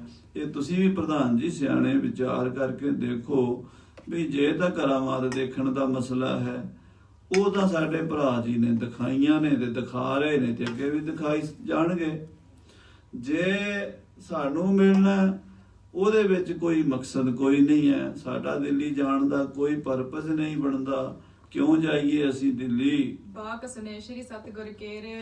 ਜਦੋਂ ਇਹ ਬਚਨ ਮਹਾਰਾਜ ਜੀ ਨੇ ਕੀਤੇ, ਪ੍ਰਧਾਨ ਸੁਣ ਕੇ ਹੈਰਾਨ ਹੋ ਗਿਆ। ਨਿਰਪ ਮੰਤਰੀ ਬੋਲਿਓ ਤਿਸ ਬੇਰੇ। ਤੇ ਫਿਰ ਉਹ ਮੰਤਰੀ ਸਿਆਣਾ ਹੱਥ ਜੋੜ ਕੇ ਬੋਲਿਆ, ਕਰ ਜੋਰਤ ਬਹੁ ਕਰਤ ਨੇ ਹੋਰਨ। ਹੱਥ ਜੋੜ ਕੇ ਬੜੀ ਨਿਮਰਤਾ ਨਾਲ, ਕਿਉਂਕਿ ਉਹ ਮੰਤਰੀ ਬੜਾ ਸਿਆਣਾ ਬਜ਼ੁਰਗ ਸੀਗਾ। ਰਾਜਾ ਜੈ ਸਿੰਘ ਦਾ ਖਾਨਦਾਨੀ ਪਰਿਵਾਰਿਕ ਮੰਤਰੀ ਸੀ। ਇਹਨਾਂ ਰਾਜਪੂਤ ਰਾਜਿਆਂ ਦੇ ਰਾਜਸਥਾਨ ਵਿੱਚ ਰਾਜੇ ਦਾ ਵੀ ਅੰਸ਼-ਬੰਸ਼ ਚੱਲਦਾ, ਕਿ ਮੰਤਰੀ ਦਾ ਵੀ ਚੱਲਦਾ। ਮੰਤਰੀ ਦਾ ਪੁੱਤਰ ਮੰਤਰੀ, ਰਾਜੇ ਦਾ ਪੁੱਤਰ ਰਾਜਾ ਬਣਦਾ, ਸੈਨਾਪਤੀ ਦਾ ਪੁੱਤਰ ਸੈਨਾਪਤੀ। ਕਿਉਂ? ਕਿ ਉਹਨਾਂ ਨੂੰ ਟ੍ਰੇਨਿੰਗ ਬਾਹਰੋਂ ਨਹੀਂ ਦੇਣੀ ਪੈਂਦੀ, ਘਰ ਦੇ ਵਿੱਚ ਹੀ ਸਾਰੀ ਵਿਦਿਆ ਪੜ੍ਹਾਈ ਹੁੰਦੀ ਹੈ। ਸੋ ਉਹ ਮੰਤਰੀ ਬੜਾ ਸਿਆਣਾ ਸਮਝਦਾਰ ਹੱਥ ਜੋੜ ਕੇ ਬੇਨਤੀ ਕਰਨ ਲੱਗਾ, ਸੁਨਹੁ ਪ੍ਰਭੂ ਤੁਮ ਕੋ ਕੁਛ ਲੋਰ ਨਾ। ਮਹਾਰਾਜ ਜੀ ਸੱਚੇ ਪਾਤਸ਼ਾਹ ਜੀ, ਆਪ ਜੀ ਨੂੰ ਕੋਈ ਲੋੜ ਨਹੀਂ ਹੈ। ਆਪ ਜੀ ਨੂੰ ਦਿੱਲੀ ਜਾਣ ਦਾ ਕੋਈ ਚਾਹ ਨਹੀਂ ਹੈ। ਸਭ ਜਗ ਮੰਗਤ ਕੇ ਤੁਮ ਦਾਤਾ। ਕਿਉਂਕਿ ਇਹ ਸਾਰੀ ਦੁਨੀਆ ਮੰਗਤੀ ਹੈ ਤੇ ਤੁਸੀਂ ਇੱਕੋ ਹੀ ਦਾਤੇ ਹੋ। ਸਭਨਾ ਜੀਆਂ ਦਾ ਇੱਕ ਦਾਤਾ, ਸੋ ਮੈਂ ਵਿਸਰ ਨਾ ਜਾਈ। ਹਾਂਜੀ, ਕਰਾਮਾਤ ਕੋ ਕਰ ਬਖਿਆਤਾ। ਤੇ ਤੁਸੀਂ ਕਰਾਮਾਤਾਂ ਸ਼ਕਤੀਆਂ ਦੇ ਘਰ ਹੋ, ਖਜ਼ਾਨੇ ਹੋ। ਤੀਨ ਲੋਕ ਤੁਮਰੇ ਬਸ ਅਹ। ਤਿੰਨਾਂ ਲੋਕਾਂ ਦੇ ਤੁਸੀਂ ਮਾਲਕ ਹੋ। ਤਿੰਨੇ ਲੋਕ ਤ੍ਰਿਲੋਕੀ ਤੁਹਾਡੇ ਕੰਟਰੋਲ ਵਿੱਚ ਹੈ ਗੁਰੂ ਜੀ। ਪ੍ਰੇਮੀ ਕੇ ਬਸ ਰਾਵਰ ਰਹਿ। ਆਪ ਜੀ ਪ੍ਰੇਮੀਆਂ ਦੇ ਵਸ ਰਹਿੰਦੇ ਹੋ। ਜਿਨ੍ਹਾਂ ਨੇ ਆਪ ਜੀ ਨਾਲ ਪ੍ਰੇਮ ਕੀਤਾ ਹੈ, ਉਹ ਆਪ ਜੀ ਨੂੰ ਕਾਬੂ ਕਰਕੇ ਰੱਖਦੇ ਹਨ। ਹੋਰ ਤੁਹਾਨੂੰ ਕੋਈ ਕਾਬੂ ਨਹੀਂ ਕਰ ਸਕਦਾ। ਰੱਬ ਭਗਤਾਂ ਨੇ ਵਸ ਕੀਤਾ ਪ੍ਰੇਮ ਦੀਆਂ ਪਾ ਕੇ ਡੋਰਾਂ। ਪ੍ਰੇਮ ਦੀਆਂ ਡੋਰਾਂ ਜਿਨ੍ਹਾਂ ਨੇ ਪਾਈਆਂ, ਉਹਨਾਂ ਦੇ ਤੁਸੀਂ ਕਾਬੂ ਹੋ। ਇਹ ਅਸੀਂ ਸਮਝਦੇ ਹਾਂ ਕਿ ਤੁਹਾਡੇ ਵਰਗੇ ਗੁਰੂਆਂ ਨੂੰ ਕੋਈ ਪੈਸੇ ਵਾਲਾ ਰਾਜਾ ਮਹਾਰਾਜਾ ਕਿਸੇ ਤਰ੍ਹਾਂ ਵੀ ਆਪਣੇ ਕਾਬੂ ਨਹੀਂ ਕਰ ਸਕਦਾ। ਜਾਂ ਤੇ ਨਿਰਪਜਾ ਸਿੰਘ ਸਵਾਈ। ਰਾਜਾ ਜੈ ਸਿੰਘ ਜਿਹੜਾ ਹੈ, ਉਹ ਪ੍ਰੇਮੀ ਹੈ, ਉਹ ਸ਼ਰਧਾਲੂ ਹੈ। ਉਹ ਅੰਮ੍ਰਿਤ ਵੇਲੇ ਉੱਠਦਾ ਹੈ, ਪੂਜਾ ਪਾਠ ਨਿਤਨੇਮ ਜੋ ਉਹਨੂੰ ਪ੍ਰਮਾਤਮਾ ਨੇ ਬਖਸ਼ਿਆ ਹੋਇਆ ਉਹ ਕਰਦਾ ਹੈ। ਤੇ ਹੁਣ ਉਹਨੂੰ ਪਤਾ ਲੱਗਾ ਵੀ ਤੁਸੀਂ ਪੂਰੇ ਸਤਿਗੁਰੂ ਹੋ, ਤੇ ਉਹ ਤੁਹਾਡੇ ਦਰਸ਼ਨਾਂ ਲਈ ਲਲਚਾਉਂਦਾ ਹੈ। ਸਹਿਤ ਪ੍ਰੇਮ ਕਿਆ ਬਿਨਾ ਵਡਾਈ। ਉਹਨੇ ਬੜੀ ਭਾਵਨਾ ਨਾਲ ਬੇਨਤੀ ਕਰਕੇ ਮੈਨੂੰ ਭੇਜਿਆ ਹੈ ਵੀ ਬਾਦਸ਼ਾਹ ਵਾਸਤੇ ਨਹੀਂ, ਗੁਰੂ ਜੀ ਸਾਡੇ ਵਾਸਤੇ ਦਿੱਲੀ ਆ ਜਾਓ। ਲੱਖਾਂ ਸੰਗਤਾਂ ਜਿਹੜੀਆਂ ਦਰਸ਼ਨ ਕਰਨਾ ਚਾਹੁੰਦੀਆਂ ਨੇ, ਉਹਨਾਂ ਤੇ ਕਿਰਪਾ ਕਰ ਦਿਓ। ਮੋਹ ਪਰ ਕਿਰਪਾ ਠਾਨ ਕੈ ਆਵਹੁ। ਮੇਰੇ ਤੇ ਕਿਰਪਾ ਕਰੋ, ਮੇਰੇ ਬੰਗਲੇ ਨੂੰ ਭਾਗ ਲਾਓ, ਮੇਰੇ ਘਰ ਚਰਨ ਪਾਓ। ਕਰਹੁ ਕਿਰਤਾਰਥ ਦਰਸ ਦਿਖਾਵਹੁ। ਕਿਰਤਾਰਥ ਕਰੋ, ਆ ਕੇ ਦਰਸ਼ਨ ਦਿਓ ਸਤਿਗੁਰੂ ਜੀ। ਮੋਹ ਕਹ ਦਾਸ ਆਪਨੋ ਜਾਨਹੁ। ਮੈਨੂੰ ਆਪਣਾ ਦਾਸ ਜਾਣ ਕੇ ਤੇ ਮੇਰੇ ਘਰ ਆਓ। ਬਾਦਸ਼ਾਹ ਔਰੰਗਜ਼ੇਬ ਨੂੰ ਛੱਡੋ ਇੱਕ ਪਾਸੇ, ਤੁਸੀਂ ਸਾਨੂੰ ਆਪਣੇ ਸੇਵਕ ਸਮਝ ਕੇ ਦਰਸ਼ਨ ਦਿਓ। ਰਾਜਾ ਜੈ ਸਿੰਘ ਨੇ ਇਹ ਬੇਨਤੀ ਕਰ ਕੱਲੀ ਹੈ। ਅਪਰ ਵਾਰਤਾ ਹਿਰਦੈ ਨ ਆਨਹੁ। ਹੋਰ ਕੋਈ ਗੱਲਾਂ ਬਹੁਤੀਆਂ ਨਾ ਸੋਚੋ ਸਤਿਗੁਰੂ ਜੀ, ਬਸ ਇਹ ਰਾਜੇ ਦੇ ਪ੍ਰੇਮ ਵੱਲ ਵੇਖ ਲਓ, ਤੇ ਬਸ ਤੁਸੀਂ ਰਾਜੇ ਦੇ ਪ੍ਰੇਮ ਦੇ ਬੱਧੇ ਦਿੱਲੀ ਚੱਲੋ। ਜਬ ਦਿੱਲੀ ਪਰ ਪ੍ਰਵੇਸ਼ ਹੋ ਜਾਏ। ਜਦੋਂ ਆਪ ਜੀ ਦਿੱਲੀ 'ਚ ਪ੍ਰਵੇਸ਼ ਕਰੋਗੇ, ਸੰਗਤ ਸਗਰੀ ਦਰਸ਼ਨ ਪਾਏ। ਦਿੱਲੀ ਦੀਆਂ ਲੱਖਾਂ ਸੰਗਤਾਂ ਆਪ ਦੇ ਦਰਸ਼ਨ ਕਰਨਗੀਆਂ। ਕਰਹੁ ਆਪ ਫਰਮਾਵਨ ਜੈਸੇ। ਆਪ ਜਿਵੇਂ ਵੀ ਫਰਮਾਓਗੇ ਹਮ ਅਨਸਾਰੀ ਵਰਤਹਿ ਤੈਸੇ। ਅਸੀਂ ਉਦਾਂ ਹੀ ਵਰਤਾਂਗੇ। ਅਸੀਂ ਇਹ ਨਹੀਂ ਵੀ ਤੁਹਾਡੀ ਆਗਿਆ ਤੋਂ ਬਾਹਰ ਕੋਈ ਕੰਮ ਕਰਾਂਗੇ। ਜੇ ਤੁਹਾਡੀ ਮਰਜ਼ੀ ਹੋਵੇਗੀ ਔਰੰਗਜ਼ੇਬ ਨੂੰ ਮਿਲਿਆ ਜੇ, ਤੁਹਾਡੀ ਮਰਜ਼ੀ ਨਹੀਂ ਤੇ ਨਾ ਸਹੀ। ਕੋਈ ਜ਼ਰੂਰੀ ਥੋੜਾ ਵੀ ਤੁਸੀਂ ਔਰੰਗਜ਼ੇਬ ਨੂੰ ਮਿਲਣਾ। ਤੁਸੀਂ ਬਾਕੀ ਆਪਣੀਆਂ ਸੰਗਤਾਂ ਵੱਲ ਸੋਚੋ, ਉਹਨਾਂ ਵੱਲ ਵੇਖੋ। ਸਤਿਗੁਰੂ ਜੀ ਮਿਲੋ ਸ਼ਾਹ ਸੋ ਜੇ ਰਚ ਹੋਏ, ਜੇ ਤੁਹਾਡੀ ਇੱਛਾ ਹੋਵੇ ਤੇ ਬਾਦਸ਼ਾਹ ਨੂੰ ਮਿਲੋ, ਜੋ ਨਾ ਰਚ ਹੈ ਤੋ ਫਿਕਰ ਨ ਕੋਏ। ਨਾ ਹੋਵੇ ਤੇ ਕੋਈ ਫਿਕਰ ਨਹੀਂ। ਕੋਈ ਬਾਦਸ਼ਾਹ ਜ਼ਬਰਦਸਤੀ ਥੋੜਾ ਕਰ ਲੇਗਾ ਤੁਹਾਡੇ ਦਰਸ਼ਨ ਆ ਕੇ। ਮੈਂ ਟਿਕ ਸ਼ਾਹ ਪ੍ਰਤੱਗਿਆ ਕਰੀ, ਕਿਉਂਕਿ ਸਾਡੇ ਰਾਜੇ ਨੇ ਬਾਦਸ਼ਾਹ ਦੇ ਕੋਲ ਪ੍ਰਤਿੱਗਿਆ ਕੀਤੀ ਹੈ। ਰਾਜੇ ਨੇ ਆਪ ਇਹ ਗੱਲ ਕਹੀ ਹੈ ਵੀ ਮੈਂ ਬਾਦਸ਼ਾਹ ਕੋਲ ਕਹਿ ਕੇ ਆਇਆ ਹਾਂ ਸ਼੍ਰੀ ਹਰਿ ਕ੍ਰਿਸ਼ਨ ਲਿਆਏ ਹੋ ਪੁਰੀ, ਕਿ ਗੁਰੂ ਸਾਹਿਬ ਨੂੰ ਦਿੱਲੀ ਲੈ ਕੇ ਆਵਾਂਗਾ, ਇਹ ਮੇਰੀ ਜ਼ਿੰਮੇਵਾਰੀ ਹੈ। ਸੋਰਾ ਵਰਕੇ ਬਸੀ ਪਛਾਨਹ, ਹੁਣ ਉਹ ਪ੍ਰਤਿੱਗਿਆ ਪੂਰੀ ਕਰਨੀ ਤੁਹਾਡੇ ਵਾਸਤੇ ਹੈ ਸਤਿਗੁਰੂ ਜੀ। ਜੇ ਤੁਸੀਂ ਆਪਣੇ ਸੇਵਕ ਦੀ ਲਾਜ ਰੱਖਣੀ ਹੈ ਤੇ ਰੱਖ ਲਓ। ਹਾਂਜੀ, ਮਮ ਡੇਰੇ ਮਹਿ ਆਵਨ ਠਾਨਹ, ਤੇ ਕਿਰਪਾ ਕਰਕੇ ਮੇਰੇ ਘਰ ਆ ਜਾਓ। ਬੰਗਲਾ ਸਾਹਿਬ, ਬੰਗਲਾ ਜਿੱਥੇ ਮੇਰਾ ਬਣਿਆ ਹੋਇਆ, ਉੱਥੇ ਆ ਜਾਓ। ਅੱਗੇ ਤੁਹਾਡਾ ਦਿਲ ਕਰੇ ਜਾਓ, ਦਿਲ ਕਰੇ ਨਾ ਜਾਓ। ਮਿਲਵੇ ਕਾਰਨ ਸ਼ਾਹ ਮਹਾਨ, ਹਾਂ, ਇਹ ਸੱਚੇ ਪਾਤਸ਼ਾਹ ਬਾਦਸ਼ਾਹ ਨੂੰ ਮਿਲਣ ਦੀ ਜਿਹੜੀ ਹੈ ਨਾ, ਇਹ ਸ਼ਰਤ ਤੁਹਾਡੇ ਵਾਸਤੇ ਜ਼ਰੂਰੀ ਨਹੀਂ ਹੈ। ਹਠ ਨਹਿ ਕਰਹਿ ਸ਼ਾਹ ਲੈ ਜਾਨ, ਬਾਦਸ਼ਾਹ ਵੀ ਇੰਨਾ ਤਾਂ ਸਿਆਣਾ ਹੈ, ਤੁਹਾਡੇ ਨਾਲ ਮਿਲਣ ਦੀ ਜਿੱਦ ਨਹੀਂ ਕਰੇਗਾ, ਹੱਠ ਨਹੀਂ ਕਰੇਗਾ ਵੀ ਮੈਂ ਗੁਰੂ ਸਾਹਿਬ ਨੂੰ ਜ਼ਬਰਦਸਤੀ ਮਿਲਣਾ। ਹਾਂਜੀ, ਕਰਤ ਬਾਤਾ ਲਾਪ ਕਨੇਰੇ, ਇਸ ਤਰ੍ਹਾਂ ਵਾਰਤਾਲਾਪ ਸੁਣੀ ਹੈ, ਕਹੀ ਗਈ ਹੈ। ਕਹਿ ਸ਼੍ਰੀ ਰਾਮ ਰਾਏ ਜਿਸ ਬੇਰੇ, ਬਾਬਾ ਰਾਮ ਰਾਏ ਜੀ ਜੇ ਕਹਿਣਗੇ ਤਬਹ ਸ਼ਾਹ ਬੋਲਤ ਮੈਂ ਲਹਿਆ, ਤਾਂ ਉਸ ਵੇਲੇ ਜਦੋਂ ਬਾਬਾ ਰਾਮ ਰਾਏ ਨੇ ਗੱਲ ਚਲਾਈ ਸੀ, ਉਸ ਵੇਲੇ ਬਾਦਸ਼ਾਹ ਨੇ ਇਹ ਗੱਲ ਵੀ ਕਹੀ ਸੀ। ਕੋਮਲ ਹਠ ਬਹੀਨ ਹੀ ਰਹਿਆ, ਬਾਦਸ਼ਾਹ ਨੇ ਆਪਣਾ ਸੁਭਾਅ ਬੜਾ ਕਠੋਰ ਨਹੀਂ ਸੀ ਪੇਸ਼ ਕੀਤਾ, ਬਲਕਿ ਕੋਮਲ ਰਿਹਾ ਸੀ। ਉਹਨੇ ਇਹ ਵੀ ਕਿਹਾ ਸੀ ਵੀ ਅਜੇ ਉਹਨਾਂ ਦੀ ਉਮਰ ਛੋਟੀ ਹੈ ਤੇ ਬਾਬਾ ਜੀ ਤੁਸੀਂ ਉਹਨਾਂ ਨੂੰ ਕੱਲ੍ਹ ਨੂੰ ਦਿੱਲੀ ਬੁਲਾਉਂਦੇ ਹੋ। ਇਹ ਬਾਦਸ਼ਾਹ ਨੇ ਗੱਲ ਕਹੀ ਸੀ।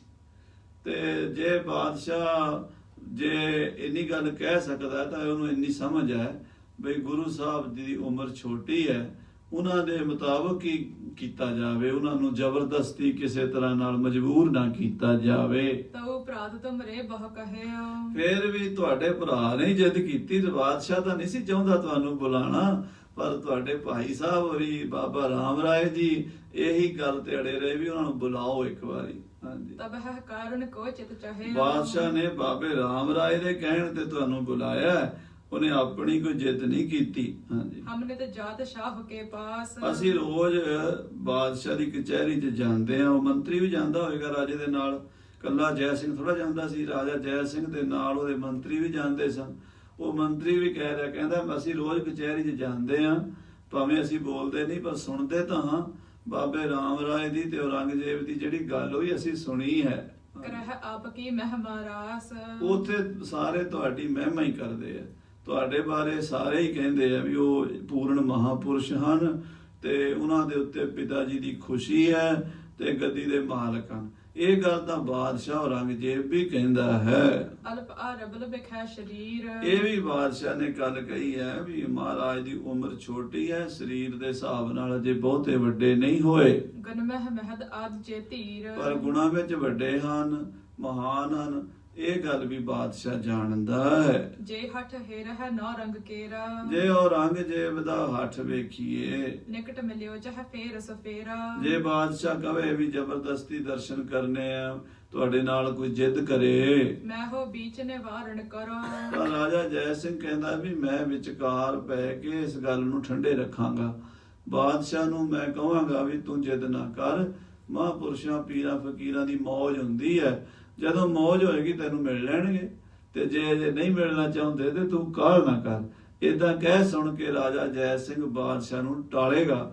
ਇਸ ਗੱਲ ਤੋਂ ਗੁਰੂ ਜੀ ਤੁਸੀਂ ਨਿਸ਼ਚਿੰਤ ਹੋ ਜਾਓ। ਤੁਮਰੇ ਹਿਤ ਮਹਿ ਨਿਤ ਅਨਸਰ, ਬਾਦਸ਼ਾਹ ਭਾਵੇਂ ਕੁਝ ਵੀ ਕਹੀ ਜਾਵੇ, ਰਾਜਾ ਜੈ ਸਿੰਘ ਮਹਾਰਾਜ ਤੁਹਾਡੇ ਤਾਬਿਆਦਾਰ ਰਹੇਗਾ, ਹਿੰਦ ਜਨਮ ਧਰਮ ਅਗਿਆ ਸਦਾਹ, ਕਿਉਂਕਿ ਰਾਜਾ ਜੈ ਸਿੰਘ ਹਿੰਦੂ ਧਰਮ ਦੇ ਵਿੱਚ ਪੈਦਾ ਹੋਇਆ ਔਰ ਆਪਣੇ ਧਰਮ 'ਚ ਪੂਰਾ ਹੈ, ਪੂਜਾ ਪਾਠ ਕਰਦਾ ਹੈ, ਭਗਵਾਨ ਦੀ ਭਗਤੀ ਕਰਦਾ ਹੈ, ਜੋ ਵੀ ਉਹਦਾ ਨਿਯਮ ਹੈ ਉਹ ਕਰਦਾ ਹੈ, ਫਿਰ ਉਹ ਘਰੋਂ ਨਿਕਲਦਾ ਹੈ। ਬਿਪਰਾ ਕਰੋ ਨਾ ਆਪ ਕਦਾਹ, ਤੇ ਜਿਹੜਾ ਬੰਦਾ ਤੁਹਾਡੇ ਨਾਲ ਧਰਮੀ ਬੰਦਾ ਵਾਅਦਾ ਕਰੇਗਾ ਉਹ ਨਿਭਾਵੇਗਾ, ਭਾਵੇਂ ਸਿਰ ਚਲਾ ਜਾਵੇ। ਜੇਕਰ ਪਿਖਤ ਸ਼ਾਹ ਹਠ ਕਰਤਾ, ਜੇ ਵੇਖਿਆ ਵੀ ਬਾਦਸ਼ਾਹ ਤੁਹਾਡੇ ਨਾਲ ਹੱਠ ਕਰੇ, ਜਿੱਦ ਕਰੇ, ਰਹਿਤ ਨਿਰਾਲੋ ਬੀਚ ਨ ਪਰਤਾ, ਤਾਂ ਫਿਰ ਰਾਜਾ ਜੈ ਸਿੰਘ ਦੇ ਵਿੱਚ ਪੈਣਾ ਹੀ ਨਹੀਂ ਸੀਗਾ। ਜੇ ਰਾਜਾ ਜੈ ਸਿੰਘ ਨੂੰ ਹੁੰਦਾ ਨਾ ਵੀ ਬਾਦਸ਼ਾਹ ਨੇ ਧੋਖਾ ਕਰਨਾ, ਇੱਥੇ ਬੁਲਾ ਕੇ ਜਿੱਦ ਕਰਨੀ ਹੈ, ਤੇ ਰਾਜੇ ਜੈ ਸਿੰਘ ਨੇ ਜ਼ਿੰਮੇਵਾਰੀ ਨਹੀਂ ਸੀ ਲੈਣੀ। ਇਸ ਕਰਕੇ ਰਾਜਾ ਜੈ ਸਿੰਘ ਨੇ ਜ਼ਿੰਮੇਵਾਰੀ ਲਈ ਹੈ। ਉਹਨੂੰ ਉਮੀਦ ਹੈ ਵੀ ਬਾਦਸ਼ਾਹ ਧੱਕਾ ਨਹੀਂ ਕਰੇਗਾ। ਹਿਰਦਾ ਸ਼ੁੱਧ ਮੈਂ ਜਾਣਿਓ ਜਬੈ। ਤੇ ਰਾਜਾ ਜੈ ਸਿੰਘ ਦਾ ਹਿਰਦਾ ਸ਼ੁੱਧ ਹੈ ਤੇ ਉਹ ਇਹ ਗੱਲ ਕਹਿ ਰਿਹਾ ਵੀ ਇੱਥੋਂ ਤੱਕ ਨੌਬਤ ਨਹੀਂ ਆਵੇਗੀ ਕਿ ਔਰੰਗਜ਼ੇਬ ਤੁਹਾਨੂੰ ਮਿਲਣ ਦੇ ਲਈ ਮਜਬੂਰ ਕਰੇ। ਦੂਤ ਪਠਿਓ ਤੁਮ ਰੀ ਦਿਸ਼ ਤਬੈ। ਉਹਨੇ ਤਾਂ ਹੀ ਦੂਤ ਭੇਜਿਆ, ਰਾਜਾ ਜੈ ਸਿੰਘ ਨੇ ਮੈਨੂੰ ਭੇਜਿਆ, ਮੰਤਰੀ ਦੱਸ ਰਿਹਾ ਵੀ ਉਹਨੂੰ ਵਿਸ਼ਵਾਸ ਹੋ ਗਿਆ ਵੀ ਆਪ ਜੀ ਦੀਆਂ ਸ਼ਰਤਾਂ ਉੱਤੇ ਹੀ ਦਿੱਲੀ ਜਾਣਾ ਹੋਵੇਗਾ, ਬਾਦਸ਼ਾਹ ਦੀਆਂ ਸ਼ਰਤਾਂ ਤੇ ਨਹੀਂ। ਹਾਂਜੀ, ਰਾਵਰ ਕੇ ਭਰਾਤਾ ਬਹੁ ਕਹੇ। ਤੁਹਾਡੇ ਭਾਈ ਸਾਹਿਬ ਜ਼ਰੂਰ ਕਹਿੰਦੇ ਸੀ, ਇਹ ਸਾਰੀ ਛੇੜ ਤਾਂ ਉਹਨਾਂ ਨੇ ਛੇੜੀ ਹੈ ਬਾਬੇ ਰਾਮ ਰਾਏ ਜੀ ਉਹਨਾਂ ਨੇ, ਉਹ ਤੁਹਾਨੂੰ ਬੁਲਾਉਣ ਦੇ ਵਾਸਤੇ ਬੜੇ ਉਤਾਵਲੇ ਸਨ। ਜਾਂ ਤੇ ਤਮਹੁ ਅਨਾਵਨ ਚਾਹਿਓ। ਉਹ ਤੁਹਾਨੂੰ ਬੁਲਾਉਣ ਦੇ ਲਈ ਇਹ ਸਾਰਾ ਕੁਝ ਕਰ ਰਹੇ ਸਤਿਗੁਰੂ ਜੀ। ਦਿੱਲੀ ਮਹਿ ਪਰਵਿਸ਼ ਹੋ ਇੱਕ ਬਾਰੀ। ਇੱਕ ਵਾਰੀ ਆਪ ਜੀ ਦਿੱਲੀ ਚੱਲੋ, ਹੋਏ ਹੈ ਸਭ ਤੁਮਰੇ ਅਨਸਾਰੀ। ਦੇਖ ਲੈਣਾ ਉਹ ਦਿੱਲੀ ਜਿਹੜੇ ਲੱਖਾਂ ਸਿੱਖ ਬਾਬੇ ਰਾਮ ਰਾਏ ਨੂੰ ਗੁਰੂ ਮੰਨੀ ਬੈਠੇ ਨਾ, ਤੁਹਾਡੇ ਅਨੁਸਾਰੀ ਹੋ ਜਾਣਗੇ। ਹੋਇਆ ਵੀ ਇਦਾਂ ਹੀ ਸੀਗਾ। ਜਦੋਂ ਮਹਾਰਾਜ ਦਿੱਲੀ ਚਰਨ ਪਾਤੇ, ਜਿਹੜੇ ਰਾਮ ਰਾਏ ਦੇ ਸਿੱਖ ਸੀ ਸਾਰੇ ਹੀ ਗੁਰੂ ਹਰਕ੍ਰਿਸ਼ਨ ਸਾਹਿਬ ਦੇ ਸਿੱਖ ਬਣ ਗਏ, ਲੱਖਾਂ ਹੀ। ਤਾਂ ਜਦੋਂ ਮਹਾਰਾਜ ਤੁਸੀਂ ਜਾਓਗੇ ਨਾ, ਜਿਵੇਂ ਸੂਰਜ ਚੜ੍ਹਦਾ ਹੈ ਤੇ ਦੀਵੇ ਦੀ ਲੋ ਮੱਧਮ ਹੋ ਜਾਂਦੀ ਹੈ, ਬਾਬੇ ਰਾਮ ਰਾਏ ਹੋਰਾਂ ਦਾ ਪ੍ਰਤਾਪ ਵੀ ਤੁਹਾਡੇ ਸਾਹਮਣੇ ਆਪੇ ਹੀ ਅਲੋਪ ਹੋ ਜਾਏਗਾ। ਮਿਲਨ ਸ਼ਾਹ ਕੋ ਜੇ ਨਹਿ ਚਾਹੋ। ਜੇ ਆਪ ਜੀ ਬਾਦਸ਼ਾਹ ਨੂੰ ਨਹੀਂ ਮਿਲਣਾ ਚਾਹੁੰਦੇ ਰਹੋ ਸਦਨ ਮਮ ਚਾਹੋ ਨ ਪਾਹੋ। ਤਾਂ ਸਾਡੇ ਘਰ ਬੰਗਲਾ ਸਾਹਿਬ ਆਰਾਮ ਨਾਲ ਰਹੋ, ਜਿੰਨਾ ਚਿਰ ਮਰਜ਼ੀ ਰਹੋ, ਸਾਲ 2 ਸਾਲ 5 ਸਾਲ ਸਦਾ ਹੀ ਰਹੋ, ਪਰ ਮਹਾਰਾਜ ਤੁਹਾਨੂੰ ਕੁਝ ਮਜਬੂਰ ਨਹੀਂ ਕਰੇਗਾ। ਹਾਂਜੀ, ਮਿਲਨ ਅਮਿਲਨ ਚਥਾ ਤਮ ਉਰਮੈ। ਮਿਲਣਾ ਜਾਂ ਨਾ ਮਿਲਣਾ ਉਹ ਤੁਹਾਡੀ ਮਰਜ਼ੀ ਤੇ ਮੁਨਸਰ ਹੈ। ਕਰਹਿ ਤਥਾ ਆਵਹੁ ਇਸ ਪੁਰ ਮੈਂ। ਜਿਵੇਂ ਆਪ ਜੀ ਜਾਂਦੇ ਹੋ ਦਿੱਲੀ, ਜਿੰਨਾ ਚਿਰ ਰਹਿਣਾ ਚਾਹੁੰਦੇ ਹੋ, ਵਾਪਸ ਆਉਣਾ ਚਾਹੁੰਦੇ ਹੋ, ਜਦੋਂ ਮਰਜ਼ੀ, ਉਹ ਤੁਹਾਡੀ ਮਰਜ਼ੀ ਤੇ ਹੋਵੇਗਾ। ਇਸ ਪ੍ਰਕਾਰ ਰਹਿ ਪਤ ਮੇਰੀ। ਇਸ ਤਰ੍ਹਾਂ ਰਾਜਾ ਜੈ ਸਿੰਘ ਨੇ ਕਹਿ ਗੱਲਿਆ ਹੈ ਵੀ ਮੇਰੀ ਵੀ ਇੱਜ਼ਤ ਰਹਿ ਜਾਏਗੀ ਤੇ ਦਿੱਲੀ ਦੀਆਂ ਸੰਗਤਾਂ ਨੂੰ ਵੀ ਆਪ ਜੀ ਦੇ ਦਰਸ਼ਨ ਹੋ ਜਾਣਗੇ ਤੇ ਸਾਡਾ ਘਰ ਪਵਿੱਤਰ ਹੋ ਜਾਏਗਾ। ਦਰਸਾ ਕਾਮਨ ਪਰਹੁ ਬਡੇਰੀ। ਦਰਸ਼ਾਲੂਆਂ ਦੀ, ਸ਼ਰਧਾਲੂਆਂ ਦੀ ਕਾਮਨਾ ਪੂਰੀ ਹੋ ਜਾਏਗੀ। ਇਮਜੈ ਸਿੰਘ ਮਹੀਸ਼ ਮਹਾਨਾ। ਏਦਾਂ ਰਾਜਾ ਜੈ ਸਿੰਘ ਜਿਨੇ ਤੁਹਾਡੇ ਚਰਨਾਂ 'ਚ ਗੁਰੂ ਜੀ ਬੇਨਤੀਆਂ ਕੀਤੀਆਂ ਹਨ। ਹੁਣ ਆਪ ਜੀ ਦੀ ਮਰਜ਼ੀ ਹੈ, ਜੇ ਸਾਡੀ ਲਾਜ ਰੱਖਣੀ ਚਾਹੁੰਦੇ ਹੋ ਤੇ ਕਿਰਪਾ ਕਰਕੇ ਦਿੱਲੀ ਆ ਜਾਓ। ਬਿਨਾ ਕੀਨ ਮਨ ਪ੍ਰੇਮ ਬਧਾਨਾ। ਬੜੇ ਪ੍ਰੇਮ ਨਾਲ ਬੇਨਤੀ ਕੀਤੀ ਹੈ ਰਾਜੇ ਨੇ। ਅਬ ਰਾਵਰ ਕੇ ਜਿਮ ਚਿਤ ਆਵੈ। ਹੁਣ ਜਿਵੇਂ ਆਪ ਜੀ ਦੇ ਚਿੱਤ ਆਉਂਦੀ ਉਵੇਂ ਕਰੋ ਮਹਾਰਾਜ ਜੀ। ਕਰਹੁ ਕਾਰ ਤਿਮ ਸਭ ਹਰ ਖਾਵੈ। ਉਦਾਂ ਹੀ ਕਰੋ ਜਿਵੇਂ ਸਾਰਿਆਂ ਨੂੰ ਖੁਸ਼ੀਆਂ ਮਿਲ ਜਾਣ, ਸਾਡਾ ਵੀ ਭਲਾ ਹੋ ਜਾਵੇ ਤੇ ਇਹ ਜਿਹੜਾ ਝਗੜਾ ਵਧ ਰਿਹਾ ਹੈ ਇਹ ਵੀ ਖਤਮ ਹੋ ਜਾਵੇ। ਤੇ ਮਹਾਰਾਜ ਦੇ ਚਰਨਾਂ 'ਚ ਜਦੋਂ ਰਾਜਾ ਜੈ ਸਿੰਘ ਦੇ ਦੂਤ ਨੇ ਬੇਨਤੀ ਕੀਤੀ, ਸਤਿਗੁਰੂ ਜੀ ਨੇ ਬੇਨਤੀ ਮੰਨ ਕੇ ਆਉਣ ਵਾਲਾ ਭਵਿੱਖ ਸਾਰਾ ਜਾਣਦੇ ਸੀ ਸਤਿਗੁਰੂ, ਇਸ ਕਰਕੇ ਦਿੱਲੀ ਵੱਲ ਨੂੰ ਚਾਲੇ ਪਾ ਦਿੱਤੇ ਹਨ।